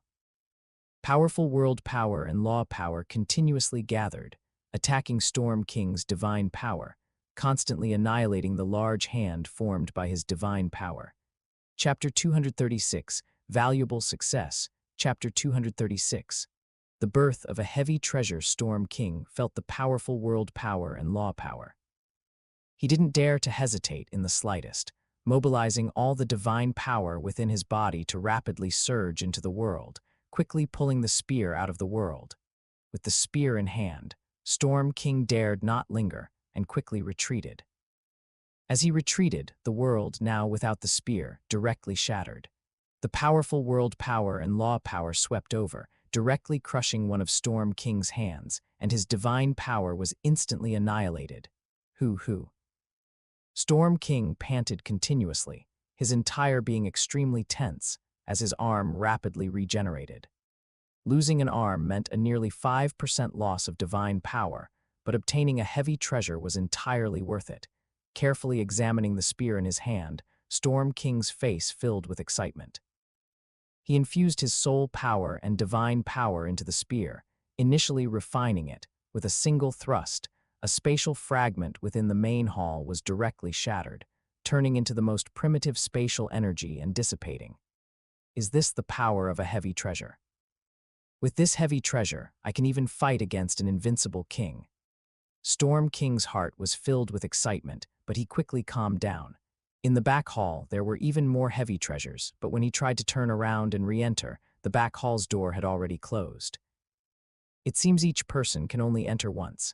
I still don't know how to get out, so I'll go to the side hall to comprehend first. Storm King stepped into the space corresponding to wind time and began to comprehend the laws. In the human camp, Luo Feng had been there for 20 years. He had visited Purple Cloud Palace several times, and his suspicions had grown stronger. The appearance of Purple Cloud Palace was very similar to some ancient buildings on Earth, and Luo Feng was certain that Qin Hao was behind it. However, Luo Feng didn't know Qin Hao's purpose. Such an opportunity, capable of helping king-level powerhouses comprehend laws, or even fusion laws, was rare even among humans. To a certain extent, it could rival the Chaos Steel. After all, the Chaos Steel relied more on talent and comprehension. Although it presented a relatively mature path, even its creator found it difficult to clearly explain and fully break down their own comprehension. Now, the complete fusion law system revealed within Purple Cloud Palace was more comprehensive, and the path was clearer. Besides this, Luo Feng was also very curious about where Qin Hao had obtained such a palace. According to news from the Great Alliance, Purple Cloud Palace was an existence comparable to a supreme treasure. Various races wanted to acquire it, but due to the rules of the outside territory battlefield and mutual checks and balances, they had only dispatched champions for now. The next step was to see which race couldn't hold back first. Then the other 3 races would have an excuse to act. Everyone had an unspoken understanding on this point. Although the 4 races were constantly at war, none of them were ready for an all-out struggle. Some universally acknowledged rules still needed to be followed. After all, other powerful forces existed in the universe, and while fighting each other, they also guarded against other races. It seems I need to find an opportunity to enter Purple Cloud Palace. Luo Feng also made up his mind. Currently, entering Purple Cloud Palace had thresholds: strength, military merits, contributions, or more directly, resources. With so many powerhouses in one race, fairness in this regard was necessary. However, Luo Feng was now also a disciple of Primordial Chaos City Lord, which could be somewhat helpful in this aspect. A genius at the peak of World Lord who possessed champion-level strength with extremely high talent in gold space law fusion. Moreover, Luo Feng could guess what Qin Hao was doing, and Primordial Chaos City Lord, as the person in charge of Virtual Universe Corporation, had also already guessed it. However, even though he had guessed, he wasn't sure what Qin Hao ultimately wanted to do. What could he gain by disrupting the outside territory battlefield? The risks involved were also so great. Nevertheless, Primordial Chaos City Lord would not restrain this disciple too much. His talent was impeccable. From the feedback regarding Purple Cloud Palace, Qin Hao's talent in fusion laws had exceeded his imagination. All fusion laws had already reached the venerable level, and time law and space law had also begun to fuse. As long as he broke through to Undying, his combat power would be comparable to a venerable, and possibly even a universe overlord. Coupled with the integration of time law and space law, becoming a venerable was only a matter of time, and even becoming a universe lord would not take too long. For a future pillar of the human race, who also possessed a strong clone, Primordial Chaos City Lord was very relieved, and would not pursue too many matters. Accepting Luo Feng as a disciple, even skipping the assessment for an unofficial disciple, was also influenced by Qin Hao. Of course, Luo Feng's strength and his talent in gold space law were also key. Luo Feng did not directly contact Primordial Chaos City Lord, but instead contacted his second senior brother, Venerable Guiyi. Some minor matters were not suitable for directly troubling Primordial Chaos City Lord, and Venerable Guiyi could resolve them. Soon, Luo Feng also obtained a spot to enter Purple Cloud Palace, but the time would be 10 years later. 10 years passed in a blink of an eye, and Luo Feng did not just wait during this decade. Besides cultivating, a large amount of his time was spent in battles against other races. Over 10 years, people continuously emerged from Purple Cloud Palace, and news of the back hall opening and the presence of heavy treasures spread among the various races. Initially, it was only within their respective races, but soon all the champions on the battlefield also received the news, becoming increasingly frenzied. The battles between them became more frequent, and the conflicts between the races were continuously escalating. Those who enter Purple Cloud Palace and obtain heavy treasures can keep them for themselves, or they can contribute them to the clan, and the clan will give the fairest price. Luo Feng and others gathered in front of the camp, listening to the camp leader at the very front. Generally, when a heavy treasure is obtained, most would use it themselves, but there might also be situations where they couldn't use it. More often, they would choose to contribute it to the clan or their respective forces, exchanging it for more resources or for a heavy treasure they could use. Yes, Luo Feng and the others replied, simultaneously following the leader towards the location of Purple Cloud Palace. Initially, each time they entered Purple Cloud Palace, the various races would gather a large number of people to confront each other. Now that rules had formed, they would only leave a team of champions to guard outside Purple Cloud Palace and rarely bring a large number of powerhouses to gather there. Outside Purple Cloud Palace, the people of the 4 major races looked at the other 3 sides, their eyes filled with vigilance. The emergence of heavy treasures had led the various races to reevaluate Purple Cloud Palace. A large number of heavy treasures were extremely attractive to any race. Although they provided limited enhancement to upper-level strength, they could greatly boost mid-level strength. Chapter 237, The War is About to Begin, He's Here. Standing outside the Purple Cloud Palace, Luo Feng's heart stirred as he saw the palace gates open, and he immediately became alert. The clan had provided detailed information about the internal conditions of the Purple Cloud Palace, including each stage. Knowing what he was about to face, Luo Feng was prepared. Feeling a powerful pull, his body uncontrollably entered the Purple Cloud Palace. Not a maze. Where is this? Instead of the expected maze, it was a vast space with nothing around but floating cosmic energy and a rich aura of laws. The unknown situation made Luo Feng feel a bit serious. He had only intended to investigate, but something unexpected had occurred.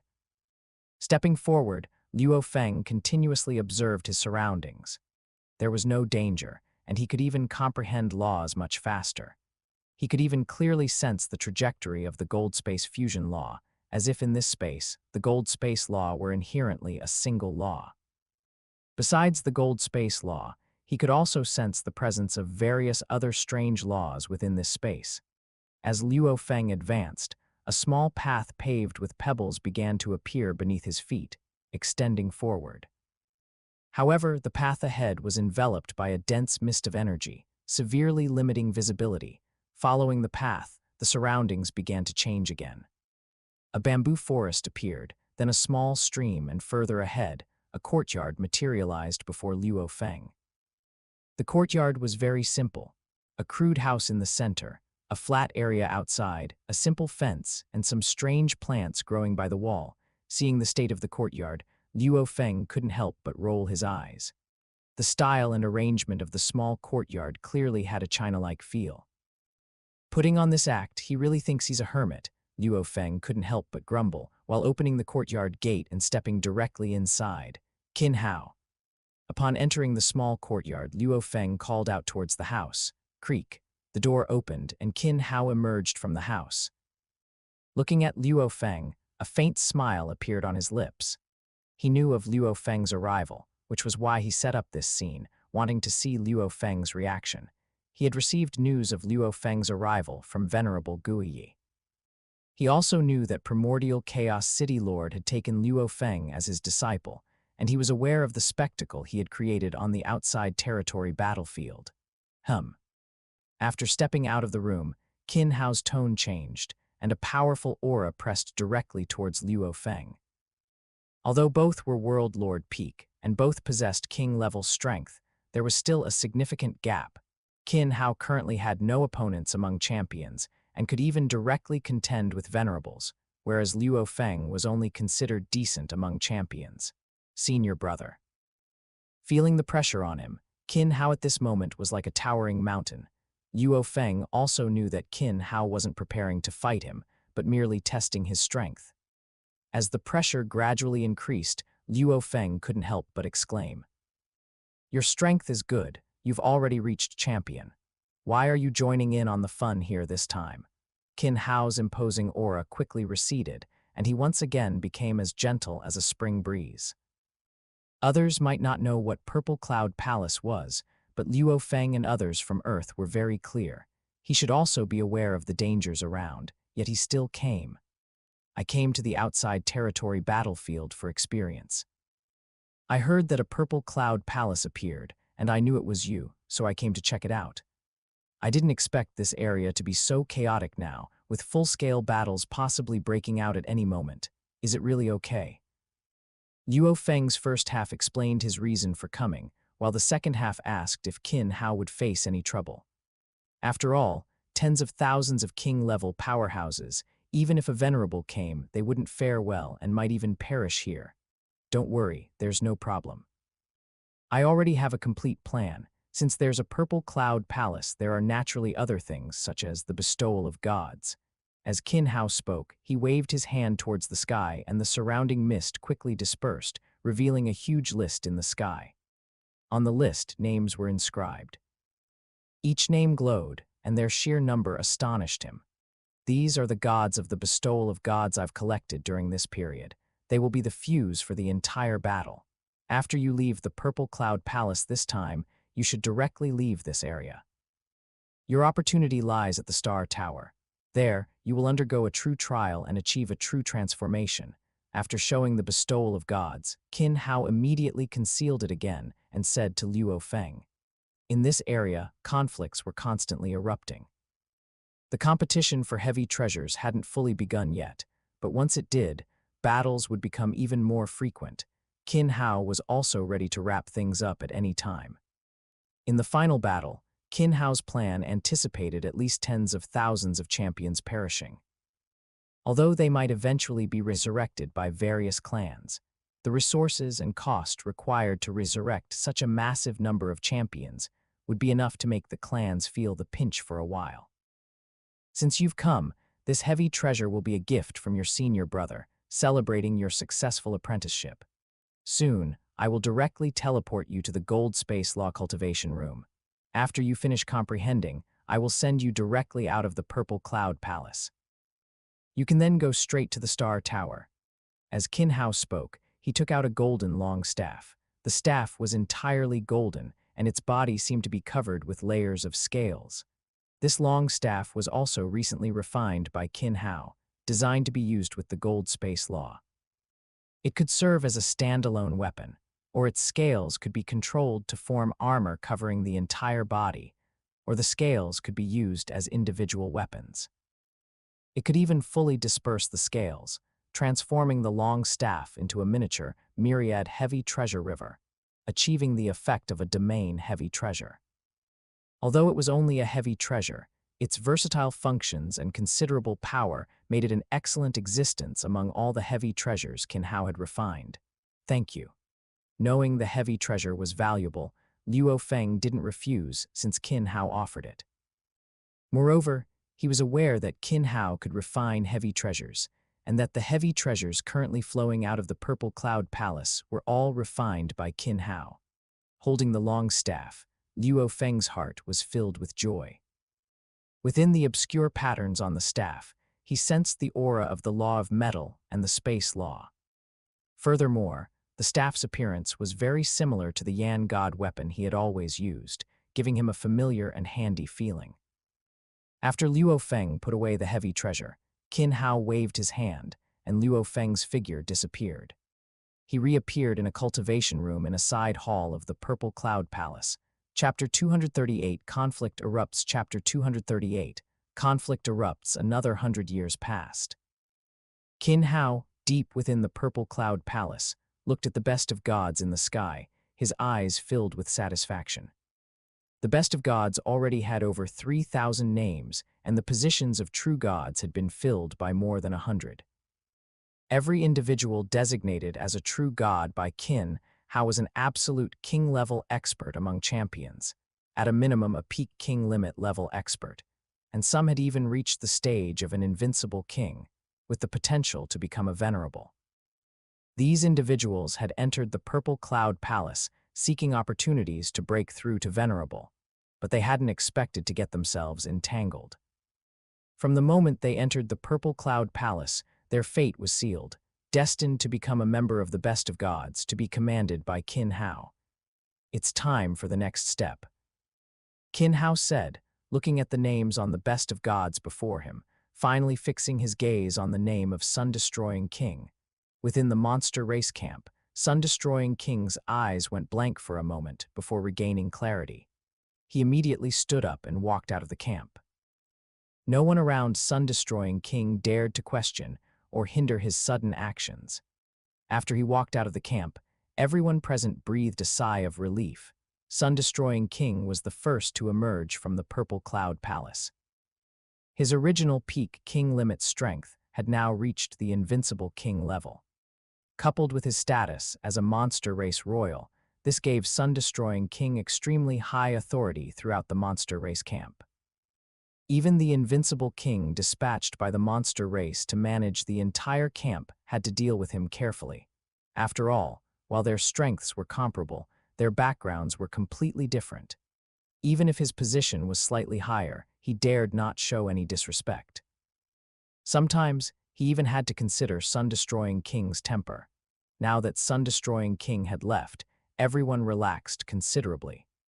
The inherent oppressive feeling of the royal family and their condescending attitude were something every monster race member disliked facing.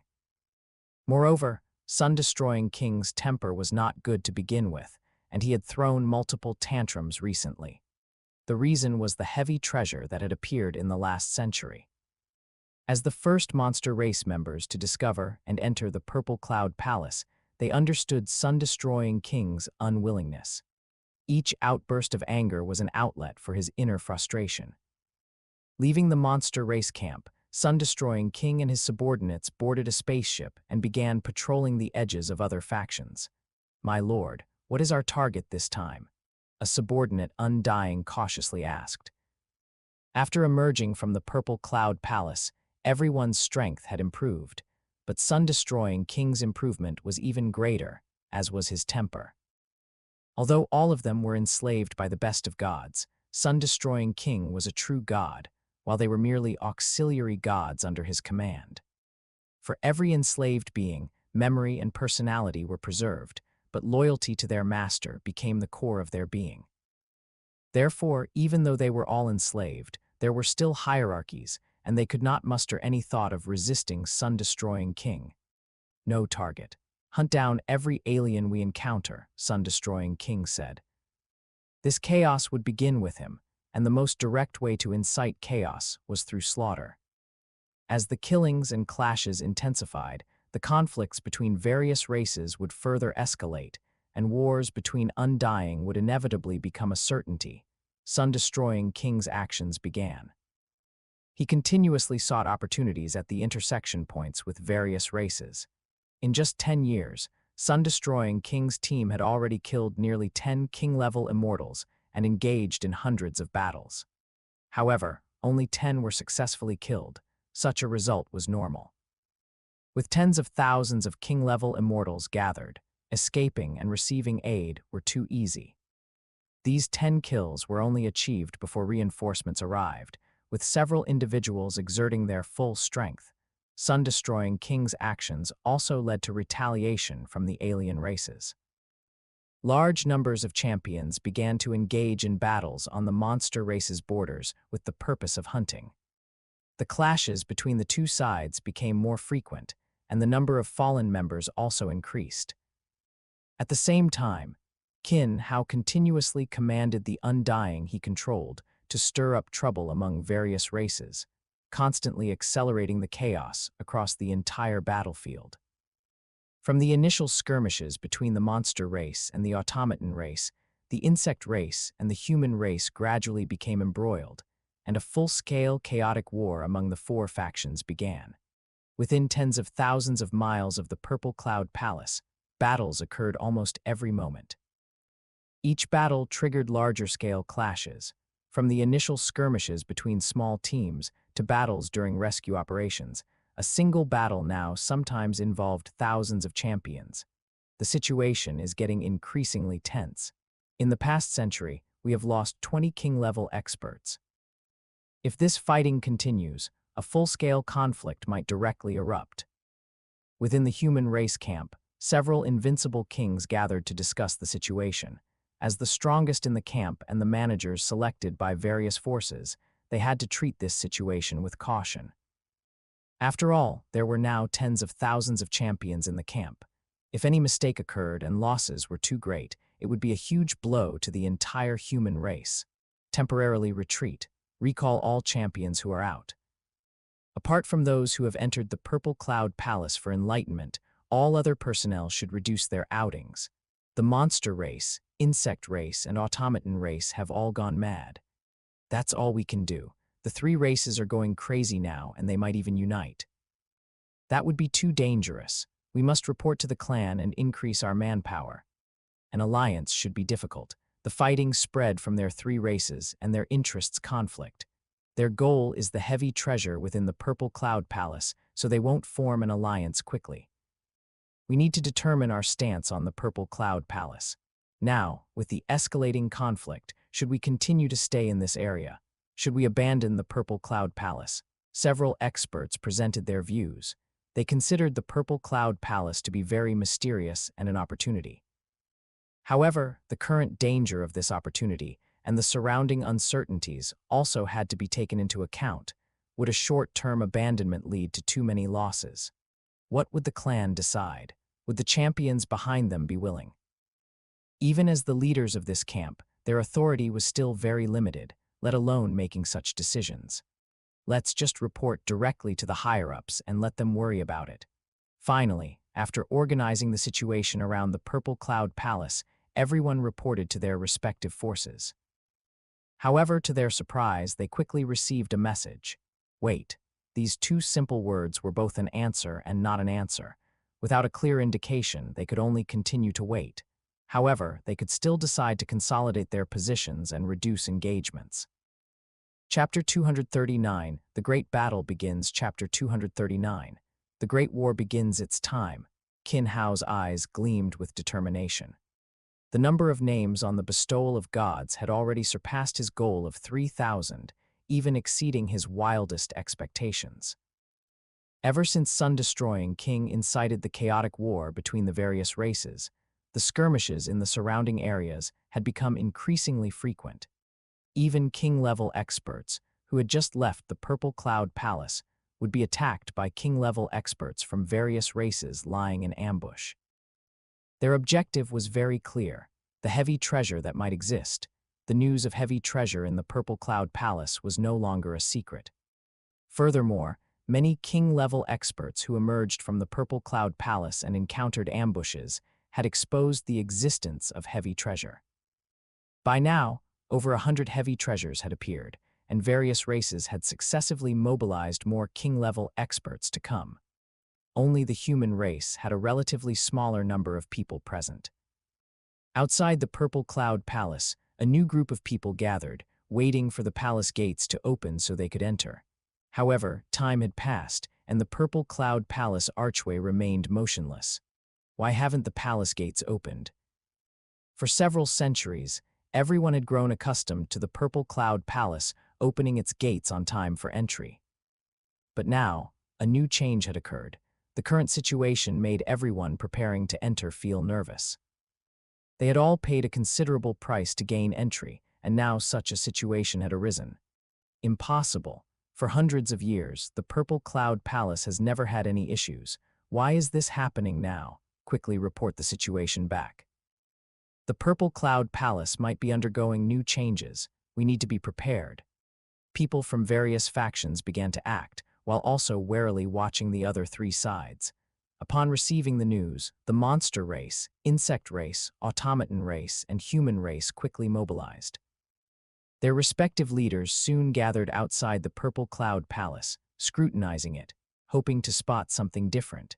Just as everyone was observing, the Purple Cloud Palace gates swung open, but without the powerful devouring force it usually had.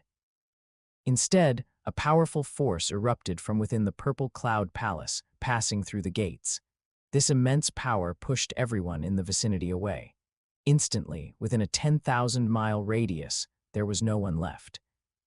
Someone tried to enter the Purple Cloud Palace against the flow, burning his divine power as he rushed towards it. However, after taking the first step before he could take a second, his body was rapidly flung backward, and his body simultaneously began to disintegrate. The immense power startled everyone around, and they dared not resist in the slightest, quickly retreating to 10,000 miles away. As they retreated, all members of the four major factions also began to quickly gather, forming four phalanxes at a distance of 10,000 miles from the Purple Cloud Palace, watching the palace while also warily observing the other three sides. Over 100,000 king-level experts from the four sides.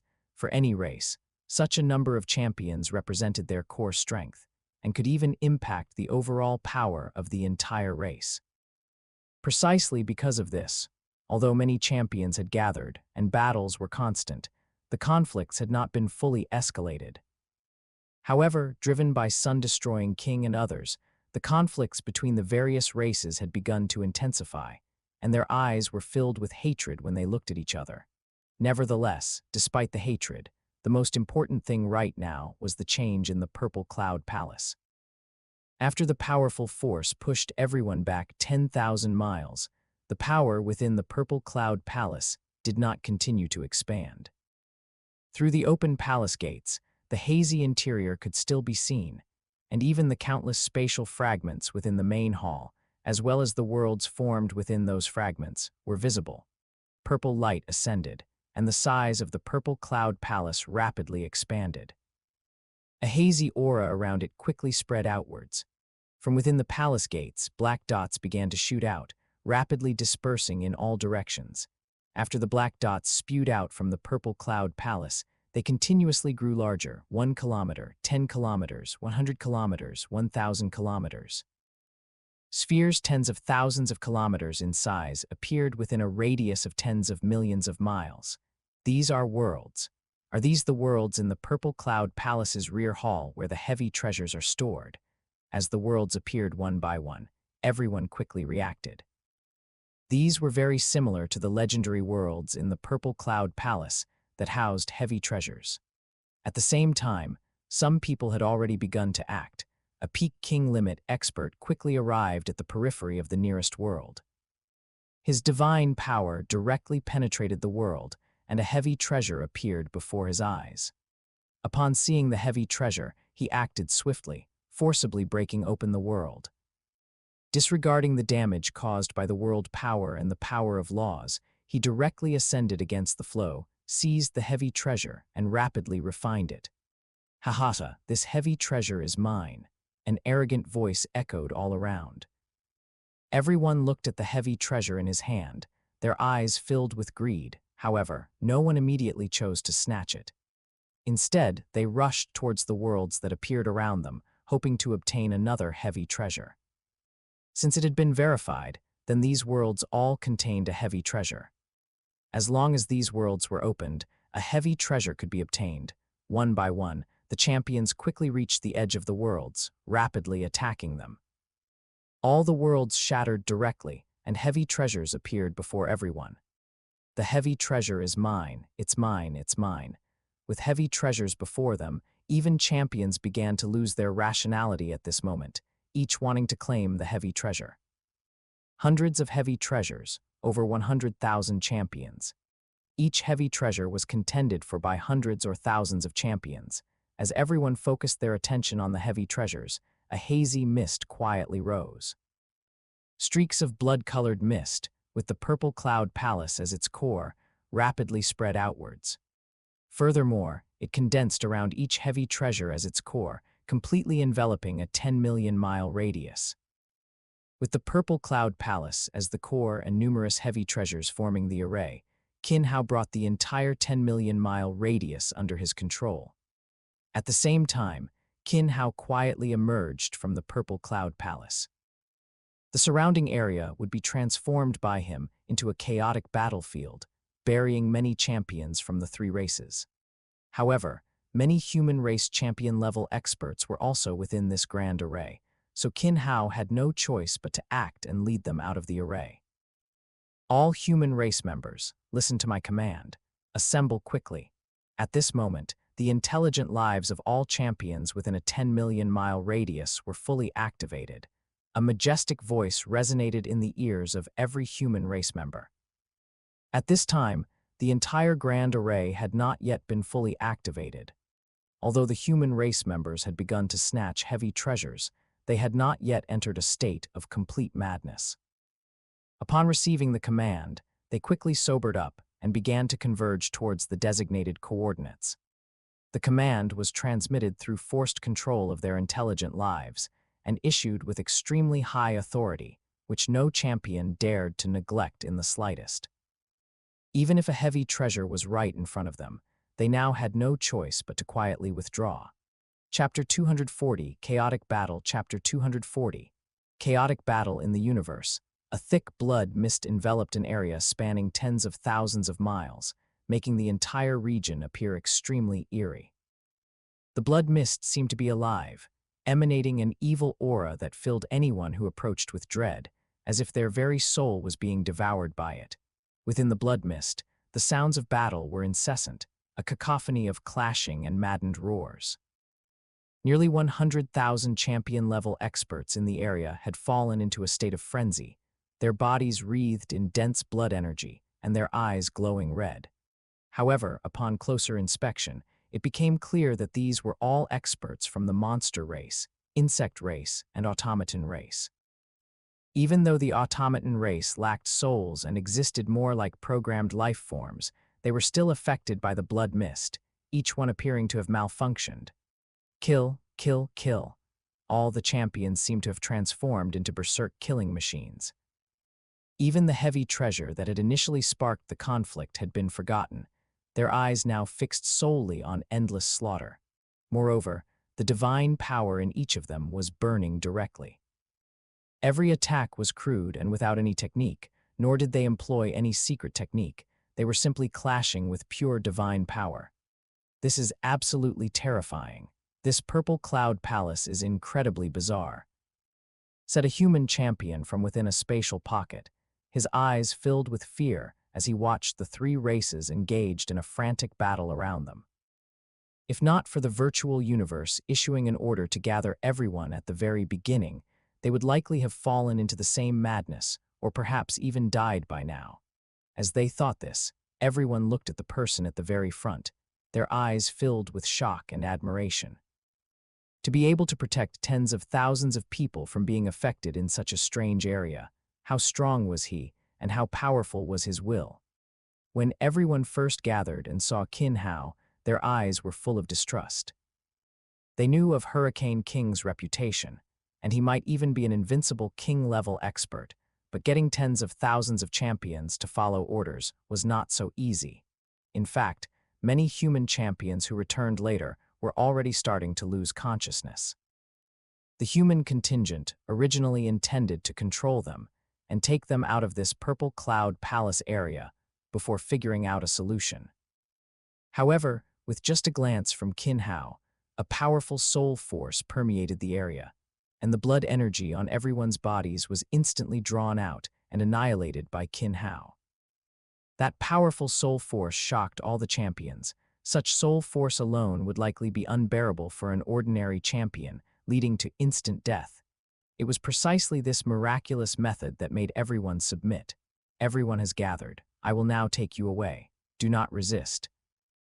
Qin Hao's voice reached everyone's ears. At the same time, with a thought, Qin Hao directly brought everyone into his world ring, then instantly teleported away from the area where the Purple Cloud Palace was located. Sir. Outside the Purple Cloud Palace, Qin Hao appeared before a squad of champions. Everyone respectfully saluted upon seeing Qin Hao. Take them away, Qin Hao said, handing the world ring to the newcomers, then instantly teleported back into the Purple Cloud Palace. These human champions, having left the Purple Cloud Palace, would not be able to reappear for a short period. After all, after the Purple Cloud Palace incident, the various races lost tens of thousands of champions, yet the human race remained unscathed. This would easily lead to suspicion falling on humanity. At that time, the human race might face joint accusations from the three races, and even be targeted on the outside territory battlefield. Now, Qin Hao had transferred the human champions out, entrusting them to Venerable Guiyi's subordinates to take them out of the outside territory battlefield. The remaining matters would be handled by his master, the Primordial Chaos City Lord. What Qin Hao needed to do now was wait for the battle outside the Purple Cloud Palace to end. Then, he would clear the battlefield and leave this area. At this moment, the battle outside was gradually becoming a stalemate. With direct collisions of divine power, divine bodies were being ground down, and undying spiritual gods began to fall. As these individuals perished, the light above the Purple Cloud Palace flickered incessantly, and wisps of faint aura were swallowed by the Purple Cloud Palace. Unlike the champions in the chaotic battle on the battlefield, there was a group of people who remained clear-headed. These individuals had clear eyes, yet they were also immersed in slaughter, their eyes filled with exhilaration. These were all the experts from various races whom Qin Hao had enslaved and placed on the Bestowal of Gods in the Purple Cloud Palace. On this battlefield, they were protected by the Bestowal of Gods, unaffected by the surrounding bloody mist. In fact, each of them displayed even greater strength. The power difference between conscious and unconscious attacks is immense. Even an invincible king, without utilizing laws, is merely an ordinary champion. Under the combined attacks of these individuals, they quickly fell into slumber or even perished. If all these people were enslaved, it would be a very powerful force for Qin Hao. However, this would also make things more prone to trouble. After all, these champions could very likely be resurrected by their respective races. If all of them could not be resurrected, it would inevitably draw the attention of the high-level officials of the various races. A team of over 3,000 people swept across the battlefield, constantly killing the champions in the chaotic battle. With the large number of champions falling, the blood mist on the entire battlefield became even thicker, and everyone on the battlefield grew even more frenzied. Even Sun-Destroying King and his group suffered damage when facing these people's frenzied attacks, with some even perishing directly in the battle. With nearly 100,000 frenzied champions, the battlefield was always fraught with danger. However, for Sun-Destroying King and the others, perishing merely meant the collapse of their divine bodies. At the moment of their demise, their remaining souls directly returned to the Bestowal of Gods, merging with the soul imprints within it. Simultaneously, the 8 divine power worlds and corresponding seas of souls in the deepest part of the Bestowal of Gods vibrated, instantly converging towards the divine positions within the Bestowal of Gods. In just an instant, the fallen champions were directly resurrected. After resurrection, they were once again teleported out of the Bestowal of Gods and thrown back into the battlefield.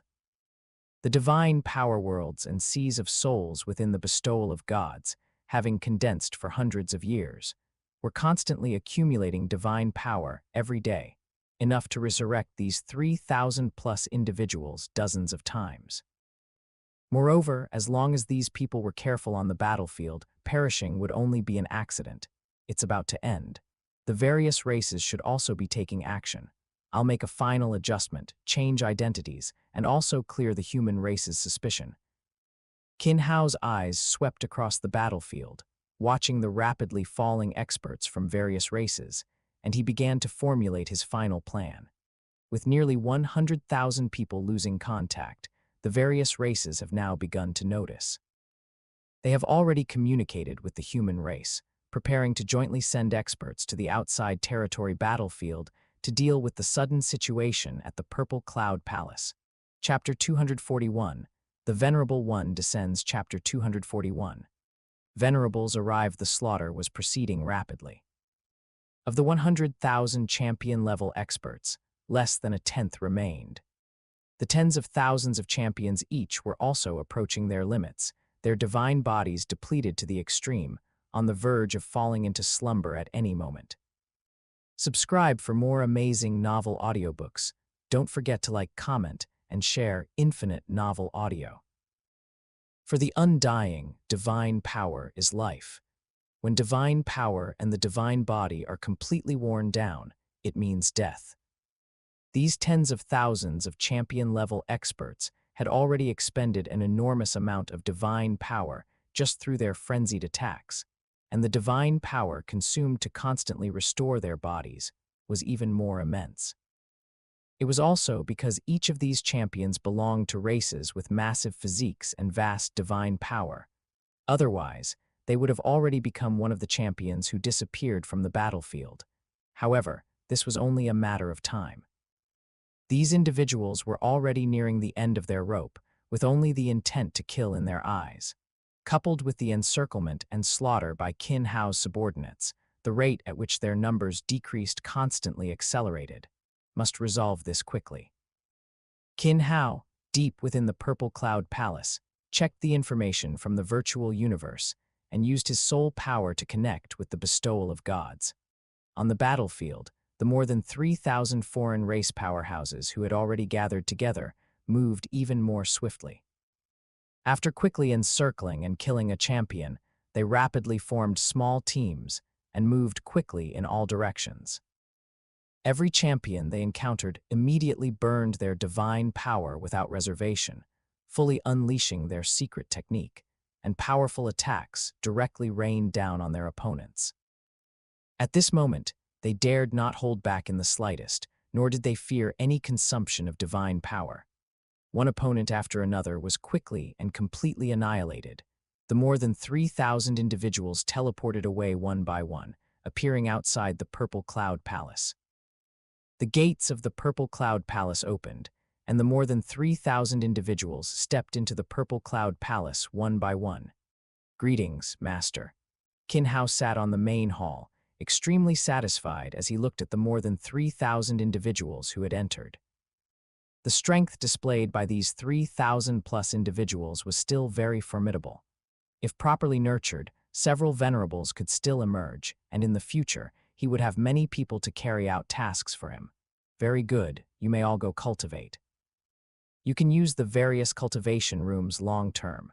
As for the spatial fragments within the main hall, you can choose one to transform into your dwelling. Thank you, Master. The more than 3,000 individuals looked at Qin Hao with joy and respectfully said. They had all experienced the mysteries within the Purple Cloud Palace. The extremely clear laws, the rich aura of laws coupled with the law patterns in each secret chamber, all allowed their cultivation to progress faster. Many of them even felt that if they cultivated for a while longer, they might very well break through again. After Qin Hao finished giving his instructions, he directly disappeared from the main hall and reappeared in the space deep within the Purple Cloud Palace. His form began to change. His soul aura was the first to change, with a scorching aura spreading from his soul, and his body also began to transform. His body began to swell rapidly. In the blink of an eye, Qin Hao's body had reached over 1,000 kilometers, covered in flames that seemed like feathers, covering his entire body. At the same time, his armor also transformed into a set of golden battle armor, covering his entire body, also emitting a scorching aura. The star chart from the Jianglan realm transformed into a noble golden imperial robe. On the robe, golden red flames condensed and drifted, as if they could leap out at any moment and burn everything around them, still missing one thing. As he thought, a golden bell appeared in Qin Hao's hand. This golden bell was also a heavy treasure crafted by Qin Hao. Originally, it was just an experiment, and he hadn't expected to actually forge a heavy treasure. It was also one of the 3 heavy treasures crafted by Qin Hao, and now, bringing it out, it could serve as a symbol of his new identity. Now that it's complete, this identity will be named Taiyi, a special life form, Golden Crow, favored by the law of fire, law of light, and time law. After adapting to his body, Qin Hao gave his new identity a name. Although Purple Cloud Palace and the name Hongjun were a better match, neither his methods nor his abilities were suitable for that name. The Purple Cloud Palace is just ahead. What exactly is this eerie blood mist? It should be a method of the Purple Cloud Palace. We will break through it directly. Tens of thousands of kilometers away from the Purple Cloud Palace, 4 figures suddenly appeared outside the blood mist. Looking at the eerie blood mist, the 2 venerables from the insect race and monster race were the first to act, their attacks directly sweeping the surrounding blood mist, intending to disperse it. However, the attacks of the 2 venerables shattered the surrounding space, devouring the surrounding blood mist, but they did not completely dispel it. Have they arrived? Qin Hao, deep within the Purple Cloud Palace, felt the space within the mist-shrouded area suddenly shatter and knew that the powerhouses of the 4 races had arrived. He directly activated the Purple Cloud Palace. The gates of the Purple Cloud Palace opened wide, and a powerful devouring force swept across tens of thousands of kilometers. The surrounding mist and the heavy treasure within the mist were rapidly devoured into the Purple Cloud Palace by its powerful devouring force. Is this the Purple Cloud Palace? After the surrounding blood mist disappeared, the 4 also saw the appearance of the Purple Cloud Palace. They teleported in front of the Purple Cloud Palace and carefully observed the palace before them. It is indeed a heavy treasure. However, it actually caused tens of thousands of my monster race champions to perish here. The demon race venerable looked at the Purple Cloud Palace before him, feeling joy, but also a sense of hatred. Indeed, today, we must root out the person behind this and make him a slave of my insect race to atone for his sins. The insect race venerable said at this moment, looking at the Purple Cloud Palace with resentment. The 2 venerables from the automaton race and the human race who had arrived looked at the Purple Cloud Palace before them without speaking. However, they couldn't help but look at the 2 venerables from the monster race and the insect race. In their eyes, the 2 looked like clowns. To be able to annihilate tens of thousands of champions in a short period of time, such strength and such cunning required careful handling in every aspect. Moreover, to possess a heavy treasure, their strength must not be simple. Even they had no confidence in taking it down in a short time. Now, the person behind it had not even appeared, and the 2 venerables from the monster race and the insect race had already begun to divide the spoils of war. Just at this moment, a figure appeared within the Purple Cloud Palace. A golden imperial robe, a scorching aura around him, a noble aura. Every aspect indicated the extraordinary nature of the person before them. After stepping out of the Purple Cloud Palace, the figure began to rapidly expand. Instantly, a massive body, thousands of kilometers in size, appeared before the 4. I didn't expect that the one who came this time would be second senior brother. Looking at the venerable from the human race, who was Venerable Guiyi, Qin Hao couldn't help but feel relieved. If it were anyone else, Qin Hao would have found it difficult to handle, but Venerable Guiyi knew that the Purple Cloud Palace was Qin Hao's doing. Chapter 242. Fighting and retreating. Looking at the person who appeared from Purple Cloud Palace, the monster race, insect race, and automaton race, three god ancestors were all filled with vigilance, while also being ready for battle at any moment. The person before them had directly slaughtered over 100,000 champion-level individuals from the four races. Such a powerful being, even as venerables, they were not confident they could directly defeat him. Upon receiving the news, they already knew that the champions in this area might suffer slaughter and casualties. So, after the races reached an agreement, the three god ancestors quickly arrived here. However, they didn't expect to still be late. Over 100,000 champions had completely vanished. If it weren't for the lingering battle aura in the surroundings, they might even have thought that nothing had happened in this area. Yet, the lingering aura on the battlefield, the destroyed space, the chaotic battlefield, and the heavy treasures and various incomplete weapons swept away when the blood mist disappeared earlier, all made them realize that an astonishing battle had taken place here. The person before them was the one behind all of this. What kind of method could so quickly cause so many champions to die in battle without even leaving a single survivor?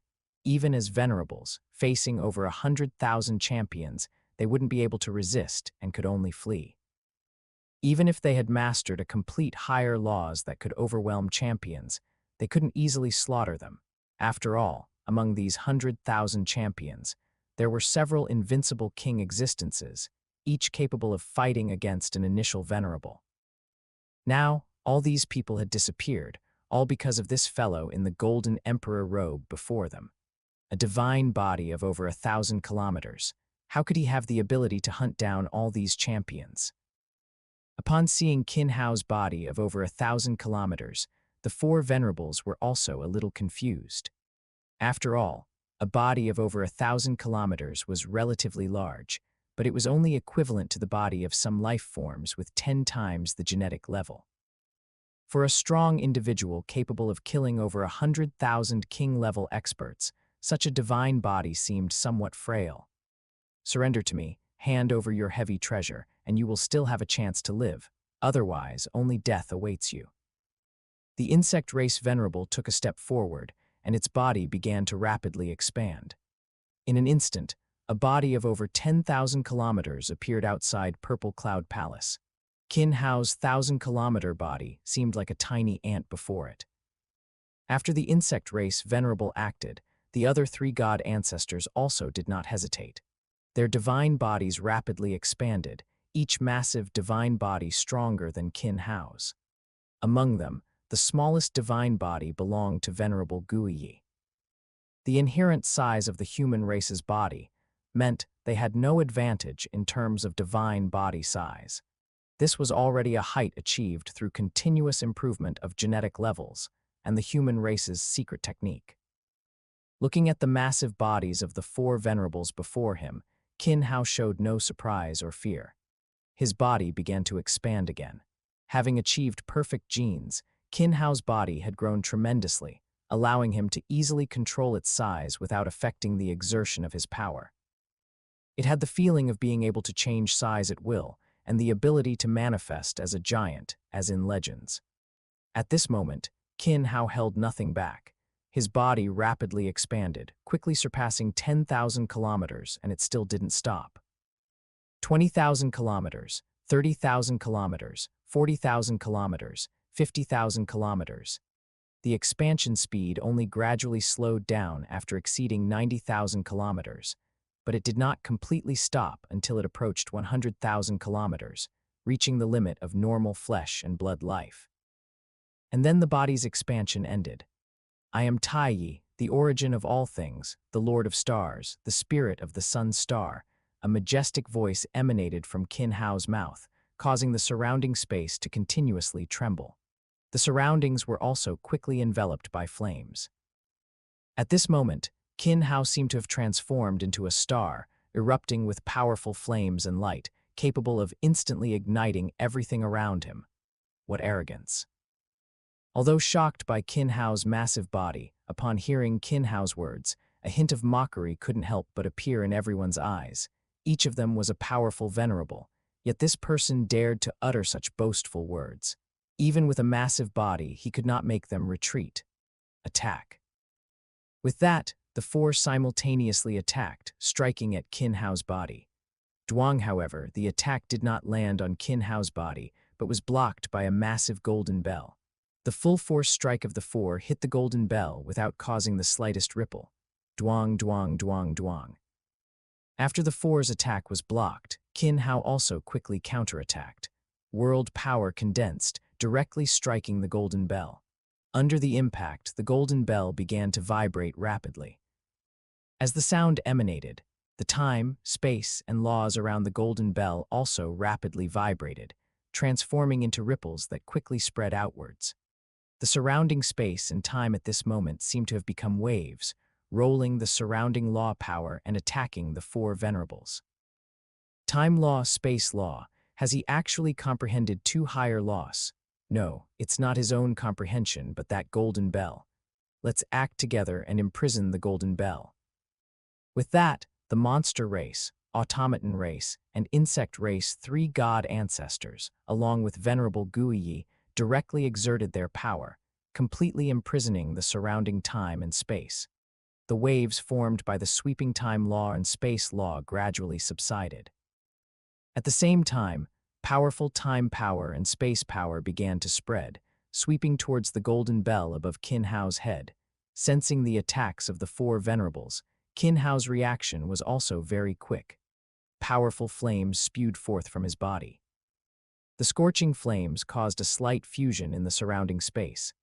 At the same time, the flames condensed into streaks of fire, shooting directly towards the four. Within this beam of fire was Qin Hao's comprehension of the law of fire, law of light, and time law. Or rather, it was what the divine soul nurtured within the sun star and his sea of consciousness had comprehended, a fusion laws of the three. The scorching heat of the law of fire, the speed of the law of light, and the mystery of the time law merged into beams of fire, directly tearing through the starry sky. The moment they appeared, their speed reached the cosmic limit of light speed, directly rushing towards the four's attacks. The sudden attack surprised Venerable Guiyi. He felt the originally stable time and space instantly being scorched, directly tearing through space and time, and rushing before the four. Venerable Guiyi knew that the person before him was Qin Hao, and he also knew that Qin Hao had gone very far in fusion laws, but he didn't expect that he had already achieved the fusion of three laws, and could even threaten him. I truly didn't expect junior brother Qin Hao to have grown to such an extent, and the Golden Bell and Purple Cloud Palace are both heavy treasures. Could they all be refined by him himself? Venerable Guiyi wondered to himself. After all, there were very few channels to acquire heavy treasures, and now Qin Hao, a world lord, actually possessed two of them. In Primordial Chaos City, he could only refine heavy treasures, but now he could actually refine heavy treasures. Such a growth rate had already exceeded Venerable Guiyi's expectations. Chapter 243, Departure. Chapter 243. Leaving the competition between venerables is more straightforward. Any weakness in divine power, laws, divine body, or soul can become the focus of an enemy's attack. Facing four venerable-level existences, Qin Hao still felt a certain amount of pressure. However, fortunately, among the four venerables, the strongest, Venerable Guiyi, was an ally, and the other three venerables were not as united as he imagined, each having their own goals. With world power, his armor, and the activated Zhu Tian's star array, the power Qin Hao unleashed now was no less than a venerables. In fact, his comprehension of laws could already rival a high-level venerable. The expertly fused laws, three of which had already begun to merge, unleashed a power that even venerables dared not underestimate. Streaks of fire shot out rapidly, their immense power forcing the four venerables to pay close attention. From the fire, they already sensed a threat, space and time being scorched. The higher laws, which were previously invincible, seemed somewhat inferior at this moment. The monster race and insect race both comprehended space law, but neither space lock nor space shattering could completely control the incoming fire. In fact, under the disturbance of the fire, the surrounding space also changed, making it impossible to teleport away. What kind of monster is this? Law of fire, law of light, time law. How can someone fuse these three laws together? What kind of strength does he possess? Although they didn't understand how the fusion of the three laws was achieved, everyone's insight was very keen. The dense law aura and the intermingled law power undoubtedly showed the extraordinary nature of the current attack. As for how much was truly fused, they would only know after a real collision. The four gathered their strength, fully mobilizing the power of laws, and the surrounding space and time began to change. The power of completely fused higher laws was not comparable to mere teleportation, space lock, shattering, or acceleration, deceleration, and stillness. Fusion represented a deeper domain of higher laws, a form of control, control over time, control over space, able to influence everything around with a single thought. The power of a Venerable's strike condensed, and the moment it collided with the fire, the surrounding space shattered directly. The fire instantly exploded, turning into countless points of fire. After the points of fire flew out, they rapidly burst, and the powerful world power and law power were like fireworks, forming a beautiful spectacle. The moment the fire points completely burst, Qin Hao didn't hesitate. After shooting out numerous more fire, he directly entered the Purple Cloud Palace. The Purple Cloud Palace rapidly shrank, its speed increasing to the extreme, instantly reaching the speed of light and entering the dark universe. Although he wanted to contend with Venerables, it wouldn't happen today, especially when facing four powerful Venerables. The most important thing was to quickly leave this area. The purpose of this trip was to cause some trouble and sow discord among the other three races, which led to this action. Eliminating tens of thousands of king-level experts was enough for the three races to pay a certain price and resources. Moreover, even after these people were resurrected, the conflicts and hatred between the three races would deepen, greatly reducing the pressure on the human race. As for himself, staying behind was also to let the three races see the mastermind and attract some attention. Anyway, creating a new identity was not difficult for Qin Hao. No one would have thought that a human race world lord could set up such a large scheme and have the ability to kill 100,000 champions. However, the strength displayed by Tai Yi undoubtedly proved he could do this. Coupled with the two exposed heavy treasures, these people were even more convinced of Tai Yi's identity. After a brief battle, using the explosion to quickly activate the heavy treasure and enter the dark universe, these Venerables were left with no recourse. After all, even among Venerables, only a small minority possessed heavy treasures. Every Venerable with a heavy treasure is a top expert among Venerables, even reaching the level of a universe overlord. They had initially thought that Tai Yi, possessing a heavy treasure, wouldn't flee immediately. During the battle, they had conserved their strength, always guarding against experts from the other three races. Now, they didn't expect that the owner of the Purple Cloud Palace, Tai Yi, who had made such a grand show, would actually leave directly. After the four completely dealt with the fire, they looked at the vanished Purple Cloud Palace, and Tai Yi, their eyes filled with unwillingness. This was perhaps the closest they had ever been to a heavy treasure, and the most likely time they could have obtained one. They could sense that Tai Yi had Venerable-level strength, but he was not a Venerable, and had not fully comprehended time law. He relied on the strangeness and power of fusion laws, coupled with an extremely massive body, to unleash Venerable-level power. No one would have thought that such an expert would do such a thing. Moreover, it was clear that Tai Yi was a special life form, possibly even one of the extremely rare perfect gene-level special life forms in the entire universe. Both the heavy treasure and Tai Yi himself were extremely important to all races, and now he had escaped just like that. Damn it. To actually provoke the prestige of our four races, we must hunt down Tai Yi. Anyone who provides information on Taiyi's whereabouts will be rewarded with a heavy treasure by my monster race. HMPH, is it only your monster race that has heavy treasures? My insect race is no worse.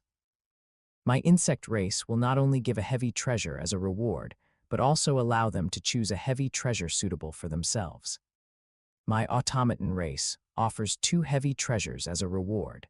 Anyone who provides Taiyi's whereabouts will be rewarded.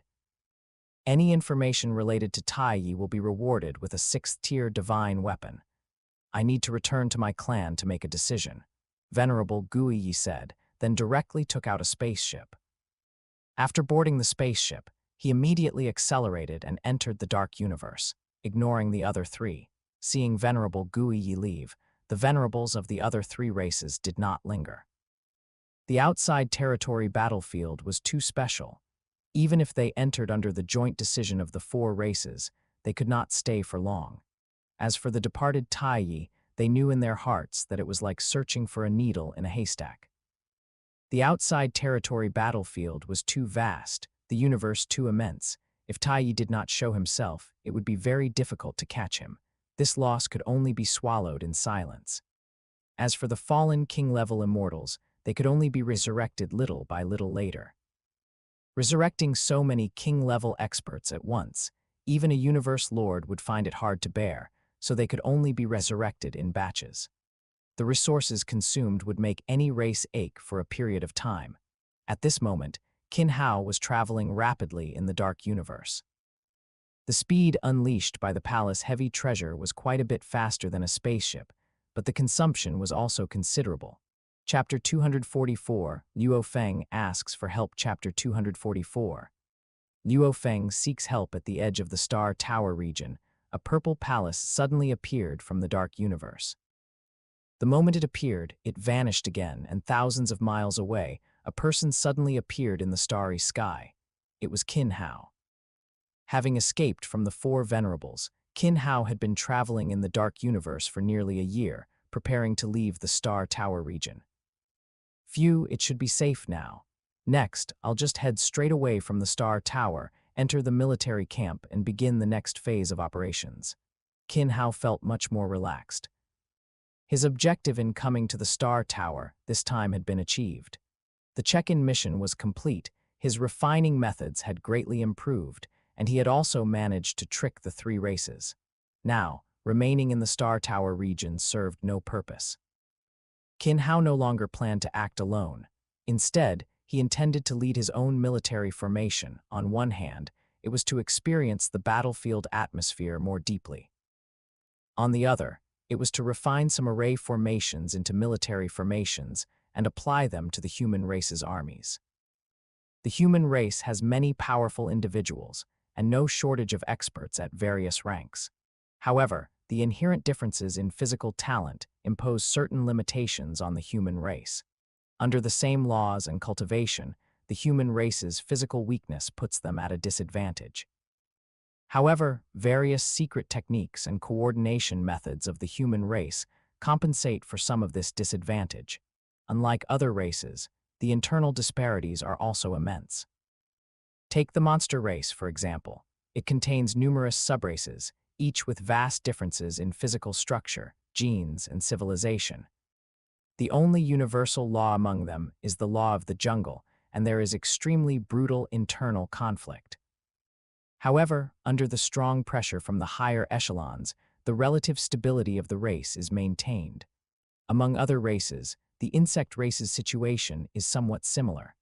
The higher echelons are superior, while the lower ranks are mostly controlled and enslaved. Although Zerg Queen Mothers generally possess innate talent as commanders, this control is primarily exerted from above through powerful mental strength and deduction abilities. The automaton race is even more complex, leaning heavily on rational data and extremely powerful computational abilities. The advantages and disadvantages among the various races have formed a relatively stable dynamic. However, this dynamic is only relatively stable. If any race truly produces a powerful individual capable of breaking everything, then it will be targeted and jointly resisted by all other races. This was precisely the case with Origin, Ancestor, back then. He alone could suppress the powerful individuals of all races in the universe, and only through their united efforts did the other races survive. In the end, it was Origin, Ancestor being suppressed by the original universe that allowed the other races to reach their current scale. Otherwise, the entire universe might have already become the human race's backyard. Even the universe C might have become the human race's backyard. After all, Origin Ancestor was not only powerful in his own cultivation talent, but also in his teaching and guidance of geniuses. A significant portion of the powerful individuals in the human race today received guidance from Origin Ancestor. Origin Ancestor's existence, to a certain extent, was like the ceiling of the entire primordial universe. While thinking, Qin Hao had already taken out his spaceship and set the destination to the main base of the 7th battlefield in the outside territory battlefield. At the same time, he also submitted his decision to lead a military formation to the Virtual Universe Corporation, his teacher Primordial Chaos City Lord, and the human race. Most champion-level powerful individuals fight alone. The military system is primarily composed of Universe rank, Territory Lord rank, and World Lord rank individuals. Among them, World Lords are often squad leaders. Elite World Lords can command multiple squads, and ordinary undying individuals can command a large unit. Those who can truly lead a military formation are Immortal Army Lord-level powerful individuals. The title of Army Lord also evolved from leading a military formation. Above them, Marquis and Champion-level undying individuals are relatively rare in the military system. Most serve as stabilizing forces for the army. The highest leader of the 7th battlefield is a champion-level existence, an invincible king-level powerful individual whose strength is no less than that of an ordinary venerable. After all, absolute strength is fundamental for an existence capable of suppressing an entire battlefield. However, Qin Hao did not plan to directly lead a military formation from the start. Instead, he intended to establish a special sequence, recruiting some elite Universe rank, Territory Lord rank, and World Lord rank soldiers. He would retrain these soldiers and refine his ideas on the application of array formations. Only after it was fully perfected, formed into a fighting force, and tested in battle would there be a subsequent promotion plan. Currently, the most important thing was to first head to the main base of the 7th battlefield and establish the team. Aboard the spaceship, Qin Hao continuously calculated his plans while also beginning to deduce military formations. A military formation is not a simple array formation. Array formations rely more on varied formations, the application of laws, and even integration with the environment, thereby forming a resonance with heaven and earth and the pulling of laws.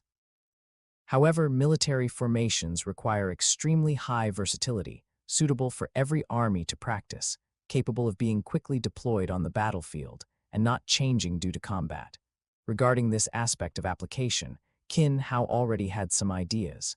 The contents of Array Dao 900 and the Great Zhu Heavenly Stars formation are extremely complex and profound. To this day, Qin Hao has only comprehended a very small portion. Within these array formations, Qin Hao had also made some changes and had some initial thoughts, but he had not fully put them into practice. This trip to the military camp was also for practical application, to identify and rectify deficiencies during practice, and to perfect the military formation. The spaceship flew rapidly through the dark universe. Although this spaceship was the most advanced from the Virtual Universe Corporation, several times faster than an ordinary undying spaceship. However, it still took nearly 2 years to travel from the Star Tower to the main base of the 7th battlefield.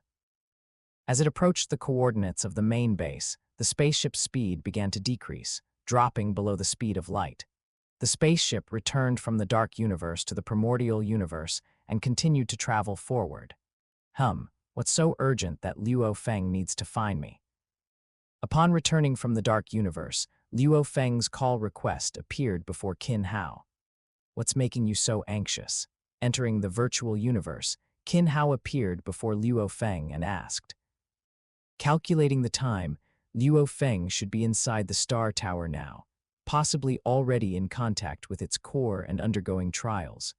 The trials of the Star Tower are not simple. In the original story, Luo Feng spent thousands of years undergoing a soul transformation and finally passed the trials to become Zuo Shank's disciple. Now, only a few hundred years have passed, so it shouldn't be the final critical moment yet. I'm undergoing trials in the Star Tower, which might take a very long time. I need to ask you to look after my family. If anything unexpected happens, I might have to rely on you in the future, Luo Feng said hurriedly. The current trials no longer allowed him to be too distracted. Chapter 245, Military Camp Life. Chapter 245, Military Camp Life. Looking at Luo Feng, who was clearly nervous, Qin Hao understood his situation. However, some things couldn't be revealed in advance. This was a necessary transformation Luo Feng had to experience. He would take care of his family, but more importantly, he needed to strengthen Luo Feng's conviction and his attachment to his family, which might become his motivation to persevere. In the original work, although Luo Feng acquiring the inheritance of Zuo Shank was, to some extent, the protagonist's luck, receiving the 9 Tribulations Secret Codex and reaching the Star Tower before obtaining the inheritance, what was the reality? Even Hong or Thunder God would have found it highly improbable to emerge from the trials. The final assessment was a soul transformation, which aligned better with Luo Feng's state of mind, allowing him to break through everything and transform under extreme pressure. The mental states were divided into 3 levels, but in reality, there was no superiority among them. Each had its own characteristics. Hong's all-encompassing nature, embracing yin and yang, allowed him to be broader, facing and containing everything. However, exceeding the scope of his containment could lead to a direct collapse. Thunder God's was similar, a pure heart, capable of discarding all distracting thoughts and being more unadulterated, but also limited in certain situations. Likewise, the first mental state was not perfect. However, it was more suitable for different situations. Currently, the situation Luo Feng faced meant only the first mental state could possibly complete the final transformation. Furthermore, this process tested not only the mental state but also willpower, resolve, and various other aspects. For Luo Feng, it would be a comprehensive transformation. I will pay attention, but you still need to take care of it yourself. Finish the trial soon, your family is waiting for you. Qin Hao readily agreed, telling Luo Feng. Essentially, Qin Hao and Luo Feng were somewhat similar. Both were deeply attached to their families and had many concerns. Although they met less and less in reality due to cultivation, they still met frequently in the virtual universe. And even after thousands of years, this had not changed. Where there was family, there was always a sense of peace and belonging. Thinking of this, Qin Hao felt some hesitation. Regarding Luo Feng's current situation, some of Qin Hao's soul cultivation, particularly some visualization method practices, which were secret techniques for direct soul cultivation, might offer some help. However, the concern was whether it would be suitable for Luo Feng and the timing. Luo Feng was currently undergoing a trial, and even a slight change could have a huge impact. Nevertheless, after pondering for a moment, Qin Hao decided to give it a try. The cultivation of the visualization method, to some extent, also refined soul power and completed transformations. It was quite suitable for the current Luo Feng. As for whether Luo Feng would cultivate it, that depended on his own fortune. Moreover, for such an already transcendent existence, minor changes should not affect the final outcome. I have some insights and secret techniques on soul cultivation here, which might be useful to you, Qin Hao said, a beam of light condensing on his fingertip, which he directly placed on Luo Feng's glabella. A vast amount of information surged into Luo Feng's sea of consciousness. Soul cultivation, soul secret techniques, visualization method, primordial spirit condensation. The complex information caused Luo Feng to unconsciously fall into cultivation, directly disappearing from the virtual universe. Seeing Luo Feng enter cultivation, Qin Hao also directly exited the virtual universe. At this moment, the spaceship had arrived at the human headquarters on the 7th battlefield. A gigantic war fortress stood in the starry sky, its continuously arranged city walls making Qin Hao's spaceship appear extremely tiny. As the headquarters of the human race on the 7th battlefield, it was not only the core of humanity in this battlefield, but also its largest weapon. The entire fortress embodied all of humanity's technology. Furthermore, it was the central hub for troop transfers across the entire battlefield, capable of providing support to various regions of the 7th battlefield at any time and responding to all sorts of unforeseen situations. Received docking signal will follow the docking signal to enter the 7th battlefield G-class hangar. Gu's voice came from the spaceship. As Gu's voice fell, a hatch appeared on the enormous fortress, and the spaceship, guided by the docking signal, entered the hatch. After entering the hatch, the spaceship's speed did not slow down much. After 5 minutes of flight, it finally reached a massive hangar. Hurricane King, I am the greeter, Catherine. Please follow me. Giant Sword King is waiting for you in the hall. A female world lord respectfully said as Qin Hao stepped out of the hatch. All right, lead the way. Following Catherine, Qin Hao quickly arrived in front of a grand hall. The entire hall was extremely spacious, located at the highest point of the fortress, offering a view of the entire stronghold. At a glance, the entire fortress spanned hundreds of millions of kilometers, filled with barracks and surrounded by numerous living facilities. Patrol teams were visible everywhere, and each leader of these teams was a world lord who had been acknowledged by the laws. Sir, Giant Sword King is inside the hall, Catherine respectfully said as they reached the hall, stopping her steps. Qin Hao didn't hesitate and directly stepped into the hall. The hall was very large, spanning tens of kilometers, but the facilities were very simple. Apart from some essential furnishings, the entire hall was like a training ground. In the center of the training ground, a burly man was continuously swinging a greatsword. Although there was no divine power enhancement, the dense law aura on the sword body and the constantly trembling space around him indicated that the burly man's strength was clearly not weak. Even an invincible king expert of the same rank would find it difficult to easily counter this strike. Law of Metal and Space Law. The Space Law is on the verge of complete comprehension, and the fusion of the Law of Metal and Space Law has reached the peak of the 3rd level. As Qin Hao walked to the center of the hall, the burly man stopped, slung the longsword behind his back, and directly stepped in front of Qin Hao. Giant Sword greets Martial Uncle. Qin Hao was somewhat surprised by the burly man's sudden action, but he quickly reacted. Primordial Chaos City Lord had many disciples, and the number of grand disciples and even younger generations was also considerable. Clearly, the Giant Sword King in front of him was a disciple of one of his martial brothers, and most likely a disciple of Venerable Guiyi.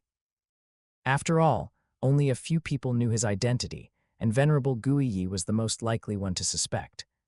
Are you a disciple of Martial Brother Guiyi? Qin Hao asked. Precisely. Master came a while ago and instructed me to carefully follow Martial Uncle's orders.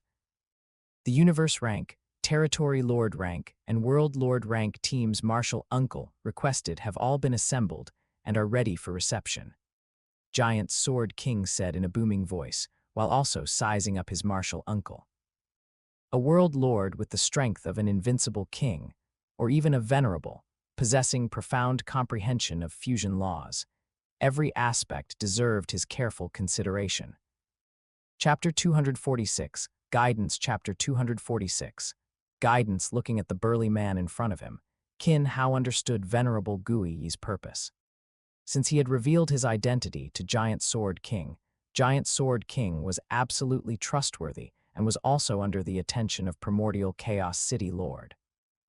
On the other hand, he also hoped that he could provide some guidance to Giant Sword King. Within the human race, there was a certain legacy regarding fusion laws, and there were corresponding studies, but the system was relatively chaotic, relying more on individual talent. In the original work, Luo Feng's rapid growth in gold space law fusion was more due to the opportunities among the golden-horned beast hordes and the Elder God cult's fusion laws. Giant Sword King clearly had a deep understanding of law of metal and space law, and had embarked on the path of gold space law fusion.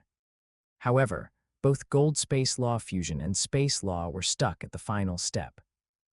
As long as he made a breakthrough in any one of them, he would be able to become a venerable.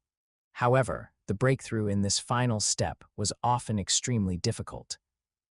There were a large number of powerhouses within the human race who had been trapped in a bottleneck for hundreds of thousands, or even tens of millions of years, starting with tens of thousands of eras. As the second disciple of Primordial Chaos City Lord, Venerable Gui, he was also a very ancient existence.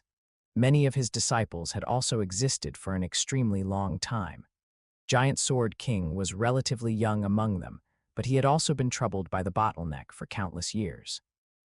Since Senior Brother has given instructions, then before going to the military camp, let me first see the strength of Venerable Gui's disciple. Qin Hao said, walking into the training ground. A long sword appeared in his hand, and at the same time, he gestured for Giant Sword King to attack him. He did not use divine power, it was purely a confrontation based on the understanding of laws. Giant Sword King reached for the greatsword on his back, took it in his hand, and directly attacked Qin Hao.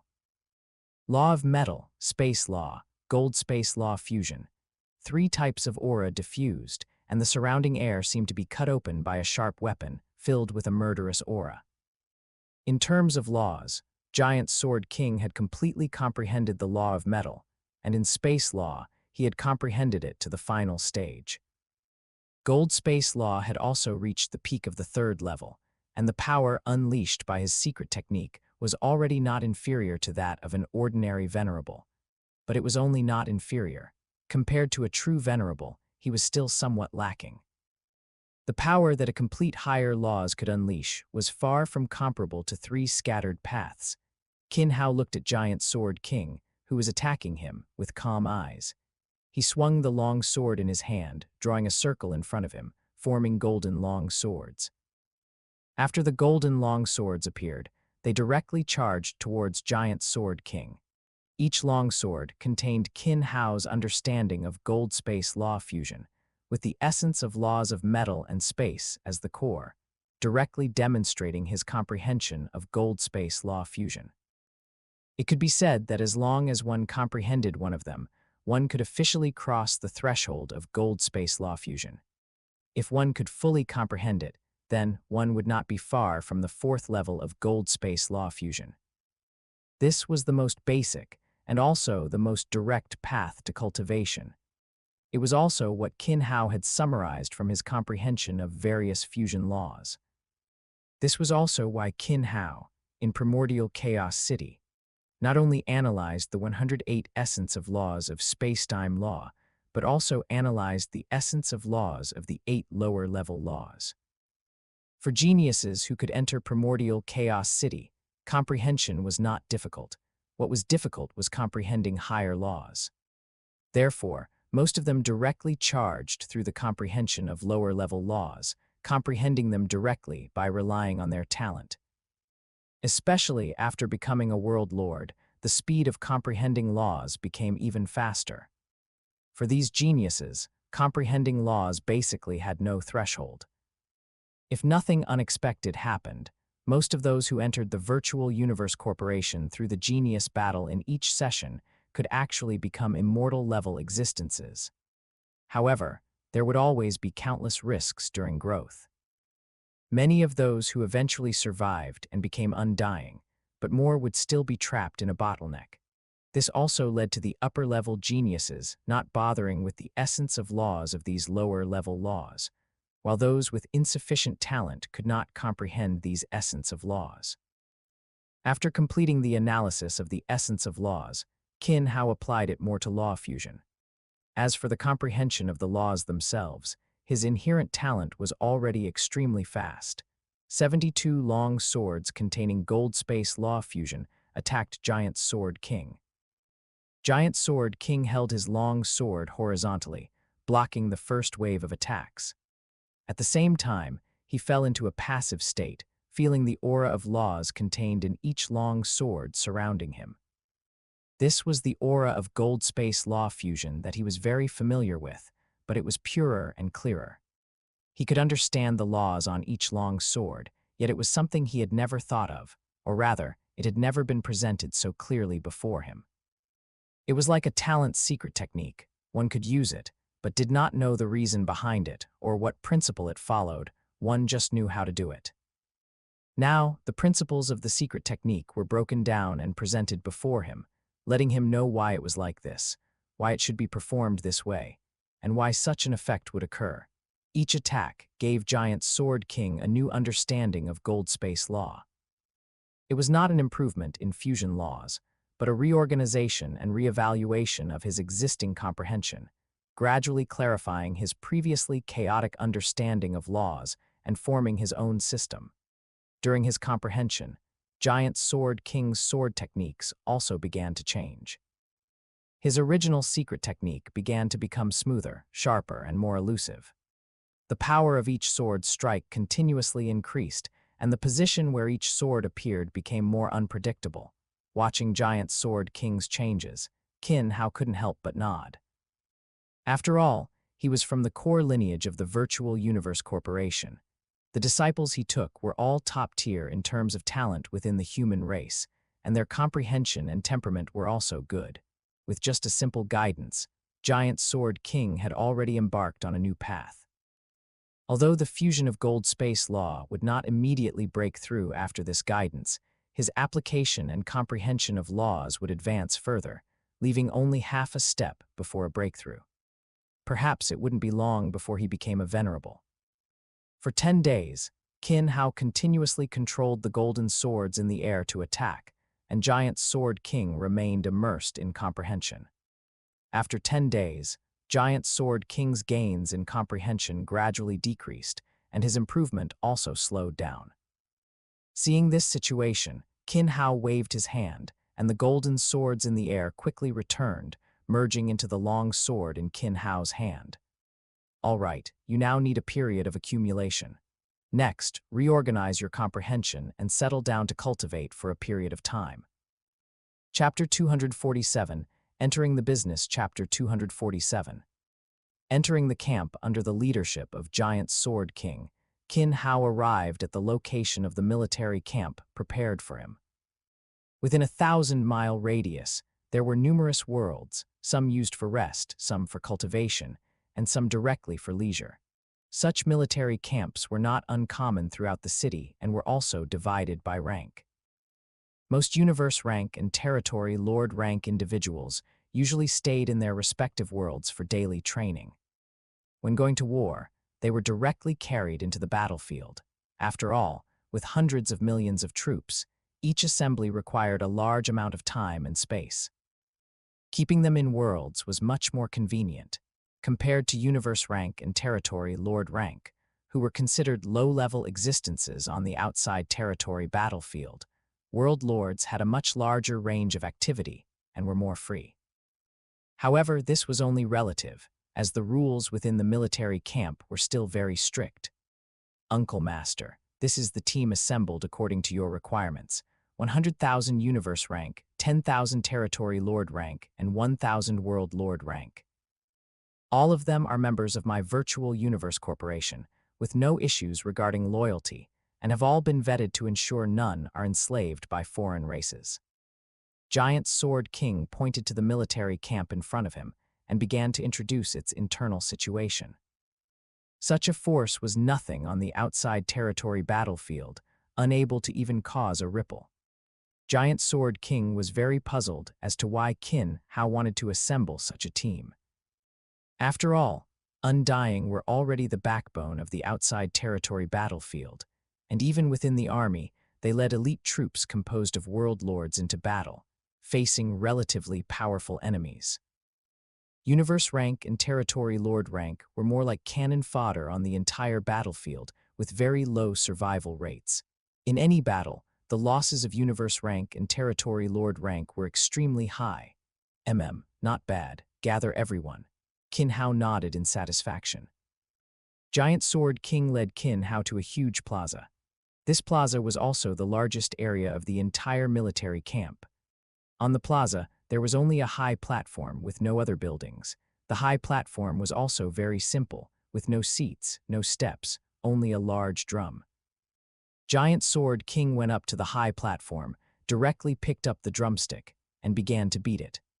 The drum sound quickly spread in all directions, directly passing through various worlds and echoing throughout them. As the drum sounded, in the connection rooms of various worlds, figures quickly flew out of the worlds and arrived at the plaza, quickly forming into queues. 1,000 small teams were formed, each team consisting of 1 world lord, 10 territory lords, and 100 universe rank. After everyone was in position, Giant Sword King turned to look at everyone on the plaza, his aura rapidly spreading out, enveloping the entire plaza. I am Giant Sword King. From now on, all of you will be under the command of Hurricane King, who is beside me. No one shall disobey. Giant Sword King's voice reached everyone's ears, and everyone looked at Giant Sword King with surprise. They came from various small teams on the outside territory battlefield, but were suddenly brought together, which surprised them greatly.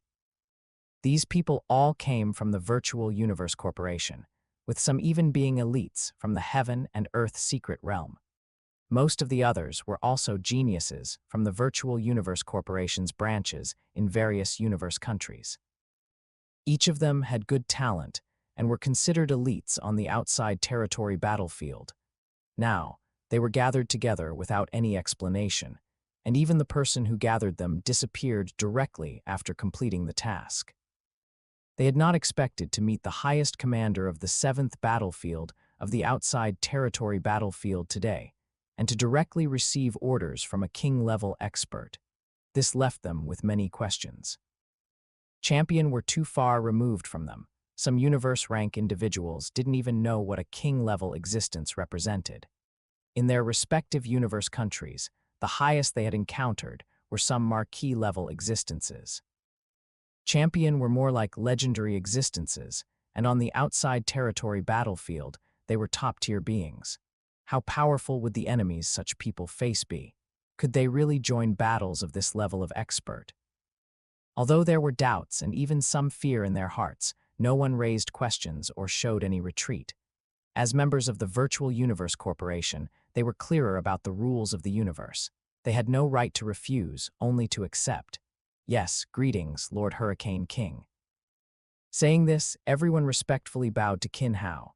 Uncle Master, I'll leave this to you. I'll take my leave first. Giant Sword King looked at the situation on the plaza and transmitted his voice to Qin Hao. Qin Hao nodded, and after receiving the response, Giant Sword King directly left. After Giant Sword King left, Qin Hao took a step forward, and an overwhelming aura directly enveloped the entire plaza. His soul power directly covered everyone on the plaza. As his soul power swept through, Qin Hao became aware of all the worries and anxieties in everyone's hearts on the plaza. Standing on the high platform, observing everyone on the battlefield, Qin Hao spoke. I am Hurricane King, and I am the one who gathered all of you here this time. Each of you is a member of my Virtual Universe Corporation, and you are absolutely loyal to the human race. This time I have summoned you not to make you cannon fodder, but to lead you to change the entire pattern of the outside territory battlefield. From now on, you have no tasks. The only thing you need to do is accept my training and complete it according to my requirements. As Qin Hao spoke, light flickered at his fingertips, and instantly streams of hazy light shot out from Qin Hao's fingertips, merging into everyone's glabella. Just now, what I gave you is the secret technique to be cultivated this time. Each team will cultivate independently. After completing the first step of cultivation, I will test each small team. Excellent performers will receive more resources and opportunities for further advancement in the Virtual Universe Corporation. Those who are lazy will be eliminated. Qin Hao said, his voice containing a hint of killing intent, making everyone on the plaza shudder with fear. However, besides fear, there was more surprise. The secret technique they had just received included not only secret techniques for attack, defense, and movement, but also formation-like secret techniques for mutual cooperation. When working together, they could achieve seamless integration and even double their strength, allowing a universe rank team to directly face and defeat a territory lord rank opponent. Chapter 248, Military Drills. Chapter 248. Military Formation Drills. After entering the military camp, Qin Hao's life gradually settled down and became very regular. His daily tasks mostly involved observing the training and drills of various squads, occasionally checking the effectiveness of their drills, and engaging in combat in the virtual universe. Military formations, though complex, are also quite simple. They are more about unifying the strength of all participants. Among those at the universe rank, it's relatively easier. Most of these universe rank individuals have some comprehension and have begun to touch upon a bit of laws, though their understanding is not deep, only superficial. The power within their bodies is still relatively pure gene primary energy, requiring less friction in military formation drills and forming arrays more quickly. In the early stages, it showed good power, but to fully unleash the power of a military formation, a certain amount of training time is still required. A military formation unleashes collective power, the unified and fused power of the entire army. In this process, the purer and more unified the power, the greater the power unleashed. Of course, this is the most basic and universally applicable attribute of a military formation. If further subdivisions are made based on individual attributes, comprehended laws, and other aspects, even more powerful examples can be unleashed. Among these squads, there are also such teams, entirely composed of universe rank, territory lord rank, and world lord rank individuals who have comprehended various laws and domains. The training proceeded in an orderly fashion, and the entire process was very smooth. However, for Qin Hao, this was just the beginning. Currently, it was more about verifying his conjectures. More ideas still needed to be validated through continuous development. In the virtual universe, two squads stood in formation on opposite sides of the battle arena, looking at each other with eyes full of fighting spirit. Around the battle arena, other squads sat neatly in the stands, watching the battle on the field without blinking. Battle start. A loud voice echoed throughout the battle arena. At this moment, the combatants on the battlefield tightened their weapons and advanced forward in a uniform manner. The formations on both sides were very neat, with even the operation of their gene primary energy showing subtle connections, forming a resonance. Each person seemed to be covered in a layer of gauze. "Charge, kill," the squad leader roared, and the entire squad moved swiftly, accelerating abruptly. Their formation also began to change, as if transforming into a sharp arrow, rapidly advancing forward. "Defend." The other squad reacted quickly as well. Their leader also shouted, and the squad members at the four corners of their formation conjured large shields, quickly combining them to form a stable fortress. As the formation changed, the surrounding cosmic energy and the squad's gene primary energy rapidly converged onto the shields, forming a powerful primary energy protective barrier. Bang! The enormous collision sound made the air in the entire battle arena vibrate. Even the other squads in the stands felt the energy unleashed at the moment of impact. The might unleashed by just 1,000 universe rank individuals was surprisingly already directly comparable to the world lord rank. One must know that crossing major ranks is often extremely difficult, and almost everyone capable of fighting across ranks is a genius. Planetary-level individuals who comprehend domains and astral rank individuals who comprehend laws can achieve invincibility within their own rank, and even fight across ranks to a certain extent. However, without these enhancements, it is almost impossible to achieve, and even numbers cannot make up for the gap in quality. Moreover, a battle spanning two ranks would only result in being crushed.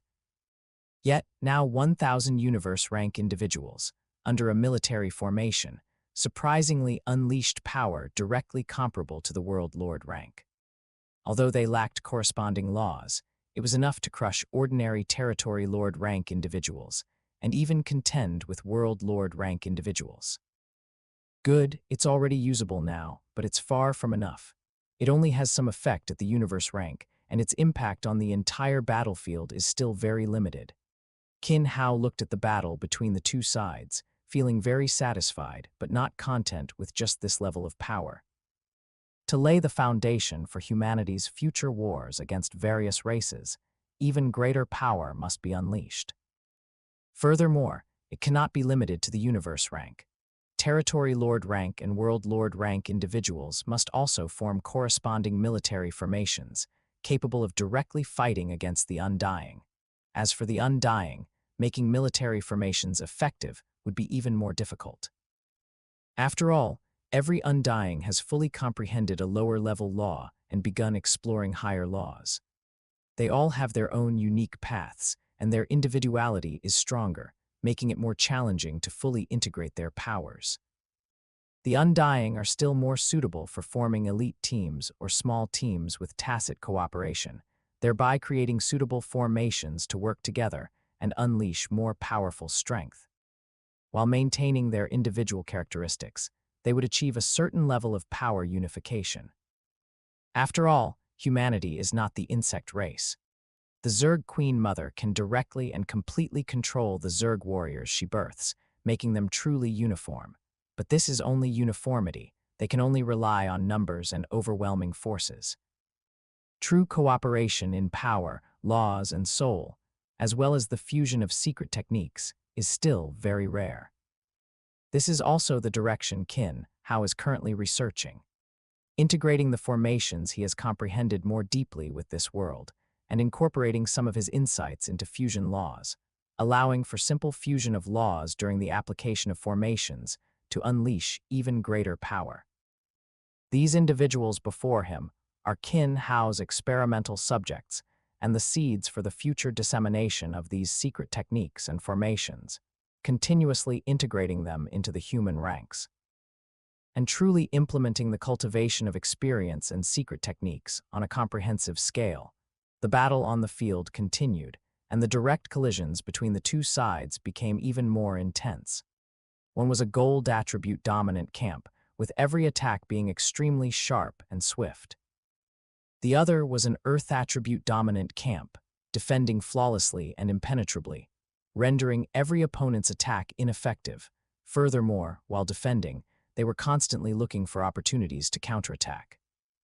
Although each counterattack had little effect, it caused considerable trouble for their opponents. "Rika, you still can't break through our defense this time. Don't waste everyone's time. Prepare to surrender. Damn it, don't underestimate us. I know your defense is strong." However, this time we came prepared. "Rum, let me show you the results of my special training. Watch closely. It will only last for an instant." The conversation between the two team leaders attracted the attention of everyone on the field. Battles between 1,000 squads were usually in a stalemate, mostly depending on who made fewer mistakes and who could persevere longer. Now, to say such words, it must not be nonsense. There must be some new move. The moment Rika's voice fell, the entire squad's formation rapidly changed. The gene primary energy on each person completely condensed, quickly gathering together. The thin, veil-like protective barrier that originally enveloped them rapidly condensed, becoming even more solid. Instantly, a golden fierce tiger appeared on the field. Although this fierce tiger did not look very agile, and its eyes were very hollow, the powerful aura it emitted, and the sharp aura that spread out, made the surrounding air seem as if it was about to be torn apart. I didn't expect that a squad has already entered the second layer of the battle arena, of the military formation. Chapter 249, Triple Military Formation. Chapter 249. Military Formation.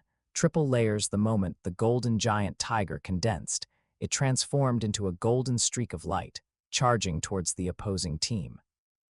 With a swipe of its tiger claws, the previously solid defense was torn apart like a piece of waste paper. The giant tiger met no resistance and directly plunged into the crowd. The team leader attempted to resist, but was instantly killed. The remaining team members were also torn to shreds in an instant, their figures rematerializing in the audience stands. their faces still etched with the fear they had felt at the moment of death. After completing its slaughter, the golden giant tiger's form quickly dissipated. Observing the golden giant tiger's might, each team member, though visibly exhausted, was still incredibly excited. Throughout the entire venue, everyone watched the concluded battle, each still in a state of shock. Even some world lords had not yet reacted. As managers of various teams, they had a clear understanding of the power their teams could unleash. The power of a world lord rank was already comparable to their own. Besides their personal cultivation, they usually focused on the cultivation within their teams and were aware of the power that a military formation could unleash. However, they had not anticipated that the second layer of the battle arena, of the military formation, could truly be so powerful. Even they would have to deal with the golden giant tiger carefully. A group of universe rank individuals actually possessed the strength to contend with them, the world lords. Such a leap in power forced them to take it seriously. If this were on a battlefield, a large number of world lord rank forces suddenly joining a battle among universe rank individuals would undoubtedly change the entire dynamic of the battlefield. Initially, regarding the 3 layers of the military formation, they felt that reaching the first layer was already quite an achievement, achieving perfect understanding and coordination to unleash extraordinary power. They hadn't expected that the latter 2 layers were not mere fantasies, but truly attainable. In the creation of the military formation, Qin Hao divided its levels into 3 layers. The first layer involves perfect understanding and tacit cooperation, reaching a peak where the strength of everyone within the formation can be cumulatively enhanced, similar to the stage most teams have already reached. The combined strength of 1,000 universe rank individuals can reach a level capable of resisting a world lord. Reaching this layer was achieved after nearly 10 years of drills, coupled with Qin Hao's accompanying secret technique. The secret technique of the military formation is not only a method for military formation drills, but also a secret technique for adjusting everyone's aura and power fluctuations. Under the enhancement of the secret technique, everyone can achieve a state of synchronized frequency, fully unleashing the power of the formation. Over the past decade, these universe rank powerhouses, while cultivating the secret technique, continuously drilled the military formation, leading to their current progress. This was also under the condition that each individual was an elite with relatively high comprehension. However, even if there was a slight difference in talent, the impact was actually relatively limited, or even better. After all, the lower the cultivation, the simpler it was to adjust. Upon reaching the universe rank, everyone already had their own style, and could only be forcibly changed through the secret technique. After completing the first layer, they could basically exert very strong power. Advancing to the second layer was even more difficult, requiring not only adjustments in gene primary energy fluctuations, but also adjustments in soul fluctuations, to achieve mental unity and condense a military formation soul. To achieve this state, one needs not only to master the first layer proficiently, but also extensive combat experience. Furthermore, after reaching the second layer, maintaining it is also a very difficult process. The slightest fluctuation in the soul could cause the condensed military formation soul to directly collapse. The military formation soul condensed in the arena now is merely a prototype, rudimentary form, and has not been fully condensed. This results in the fierce tiger military formation soul having only one attack in battle. After completing the attack, it directly dissipates, and everyone feels extremely fatigued. This is due to excessive consumption of mental energy and gene primary energy, and insufficient control over fine details. Upon reaching a state of perfection, the condensed military formation soul can fully mobilize the power gathered by the military formation, allowing it to directly clash with a world lord in terms of strength, even directly withstand a world lord on the battlefield, and have a slight chance of victory. The second layer is not the most difficult. The most difficult is the third layer. Even Qin Hao only has a conceptual understanding of the third layer and is somewhat uncertain about its feasibility. Subscribe for more amazing novel audiobooks. Don't forget to like, comment, and share Infinite Novel Audio. Ultimately, the requirements for the third layer are too high. A complete unification of spirit, body, and gene primary energy. The essence, Kai, and spirit completely merge, reaching a state of military formation, soul transformation, and soul fusion. In this state, the military formation soul will directly evolve into a flesh and blood life form, and everyone in the formation will become a part of the military formation soul. The military formation soul forms a true life, an existence with World Lord rank power, possibly even reaching the peak of World Lord rank, comparable to an undying being. However, achieving this is incredibly difficult. It requires everyone's thoughts, actions, and other aspects to reach a state of unity, having exactly the same reaction to any situation. Besides these, after fusing to form a completely new life, each person is like every muscle, blood vessel, and bone of that life. Commands do not need to be transmitted, they just thousands, tens of thousands, or even hundreds of thousands of people completely unified in thought. Forming a complete entity, the power unleashed far exceeds imagination. Even a military formation soul condensed from 1,000 people would have a basic gene level far surpassing ordinary individuals. To be able to touch the edge of the second layer in such a short time, Qin Hao couldn't help but marvel at the talent of these individuals. At least they possessed high talent in military formations. Excellent, you have already touched the second layer. Everyone's benefits will be raised by one level, and each will be rewarded with a life fruit, Qin Hao said to the World Lord beside him. Yes, sir. He was already accustomed to Qin Hao's rewards. Although Qin Hao spent most of his time cultivating and only looked at the results of military formation cultivation, he was very generous with rewards. The first layer is already proficient. It's time to practice on the battlefield. Inform Giant Sword King to arrange for them to enter the outside territory battlefield. Qin Hao instructed again. Military formations. Only by truly applying them in combat, on the battlefield, can their power be tested and existing problems be identified. Qin Hao had already made arrangements for these individuals. Completing the first layer and entering the battlefield would be their first test. Next, based on the combat situations on the battlefield, the military formation will be perfected, and at the same time, the military formations related to Territory Lord rank and World Lord rank will be enhanced. The military formation for Universe rank only needs data refinement and minor modifications, but the military formations for Territory Lord rank and World Lord rank require many changes. While the Universe rank individuals were cultivating the military formation, the Territory Lord rank and World Lord rank individuals were also cultivating, but their progress was much slower. Chapter 250. New Army on the Battlefield, the Outside Territory Battlefield's 7th Battlefield, Stronghold number ZX2 897, Y7823678, is also known as Windwalk Stronghold, due to the perpetual cosmic winds in its vicinity. As one of the frontline strongholds, Windwalk Stronghold borders the monster race and is constantly in a state of alert, with battles occurring almost daily.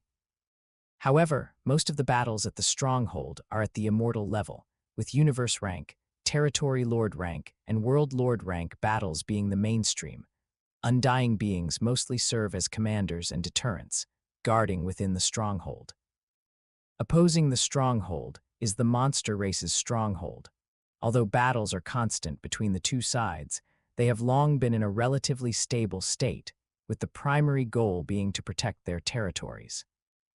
Such strongholds are countless across the entire outside territory battlefield, and they are also the positions assigned to Universe rank, Territory Lord rank, and World Lord rank individuals after entering the military camps. The stronghold's powers are balanced, making it difficult to achieve results, and even harder to break through a stronghold. On one hand, All parties have reached a certain understanding. The strongest individuals stationed at the strongholds are immortal-level military commanders, and furthermore, the strongholds are located at the edges of each race's territory, possessing unique environmental characteristics within the universe. Just like the cosmic winds outside Windwalk's stronghold, the storms that can appear at any time cause extremely powerful destruction, making it difficult even for an ordinary world lord to resist. Once encountered, one can only escape with the aid of a spaceship. Moreover, once a stronghold is breached, a small-scale racial war will ensue. At that time, the entire 7th battlefield will be fully mobilized, with strong individuals and forces dispatched to the stronghold's location. The cost of such a large-scale war is something no race is willing to bear. Therefore, unless a race possesses absolute strength, they opt for small-scale operations to deplete the opponent's resources. At the various exits of Windwalk's stronghold city, teams come and go, with each 1,000-person universe-rank squad quickly entering the battlefield. Compared to the squad battles among undying beings, battles among universe rank, territory lord rank, and world lord rank individuals are more frequent. Almost every short distance traveled, one can encounter a 1,000-person squad, or even territory lord rank and world lord rank squads. Engagements are commonplace on this battlefield. Furthermore, in such a complex environment, support also requires a certain amount of time. The chaotic environment, the ever-present possibility of unexpected events, and attacks from enemies lead to greater casualties on this battlefield. Almost everyone who enters the outside territory battlefield comes with a determination to die, also hoping to find a possibility of breakthrough between life and death. Above the stronghold, Qin Hao watched the squads emerging from the gate, a hint of helplessness in his eyes. As a fellow human, he also wanted to change the current situation, but neither the monster race on the opposite side nor the automaton race and insect race bordering humanity would want to see humanity grow stronger. Even other cosmic races not directly bordering the 4 races would not want to see any single race dominate the primordial universe. In such a situation, even if they survived, they would become vassals at the mercy of others. They had already experienced such a crisis once, with Origin Ancestor back then. Humanity's strength rapidly expanded, dominating a side of the universe, growing into a peak race of the universe, and even once pressuring the universe sea. If it had continued, it would not have been impossible for humanity to dominate the primordial universe, or even the universe sea. However, Origin Ancestor was suppressed, and humanity plunged into darkness for a time, until the new universe's strongest, Great Axe Founder, appeared, stabilizing the situation. For Qin Hao, his future growth is bound to cause turmoil among the races, and he might even be targeted by the 3 races. Whether it's the current military formation or the series of secret techniques he created, they are all for accumulating strength to deal with future problems. After all, Qin Hao cannot predict what the situation will be like if the 3 races truly go berserk, but the situation will definitely be extremely dire. As squads entered the battlefield, it was now time to test the power of the military formation. Qin Hao was also observing the status of each squad through the virtual universe. As squads delved deeper, they began to encounter their respective enemies. Monster race squads are very active across the entire battlefield. Their naturally powerful bodies and strength allow them to exert greater power at the universe rank, territory lord rank, and world lord rank. At the same level of strength, the monster race is considerably stronger than humanity. However, in squad situations, humanity's technology and coordination are much stronger than the monster races, allowing them to maintain a balance of power. However, with the blessing of the military formation this time, the offense and defense between the 2 sides also changed. After the 1,000-person squads successively entered the battlefield, battles continued, and Qin Hao also paid attention to each engagement. Within the virtual universe, battles in various regions were presented before Qin Hao. Every detail of the military formation's execution by each squad was flawless. Qin Hao looked at everything before him, observing every change in the battles, and was very satisfied. What were originally evenly matched battles became one-sided battles with the blessing of the military formation. In each engagement, the 1,000-person squad, at the moment the military formation formed, directly crushed their opponents, routing and killing them. Each engagement was also very clean and swift. Rapid engagement, eliminating the enemy, clearing the battlefield, and leaving, all in an orderly fashion, without the slightest hesitation, as if they had undergone countless training sessions. Moreover, every person in the squad appeared orderly throughout the process, with almost no errors in their coordination. Humans actually have a squad daring to venture this deep. They truly don't want to live. Folks, business is here, let's get moving. Ha ha ha, it's actually a universe rank squad, truly ignorant of death. Humanity is starting to get overconfident. More food has arrived, we can feast. After a 10-person territory, Lord Rank squad discovered the human squad. Their faces were filled with excitement. Although there was a 100-fold difference in numbers between one territory lord and 1,000 universe rank individuals, they had an absolute advantage in strength. Their faces were all filled with cruel smiles, looking at the humans before them as if they were fish on a chopping board, each of them extremely excited. Ha ha ha, human brats, die. A monster race individual couldn't hold back and attacked directly, unfolding his domain and striking towards the human squad. Defend! With a clear shout, the squad moved quickly, their power condensing. The immense power blocked the monster race's attack and simultaneously shattered the encroaching domain. Kill! While the monster race individuals were still surprised, the human squad's formation changed again. A surge of murderous aura emanated, and a powerful force shot straight into the sky, enveloping all 10 monster race territory lords within it. We're on the road to 1,000 subscribers. Thank you for supporting the channel and enjoying these novel audiobooks.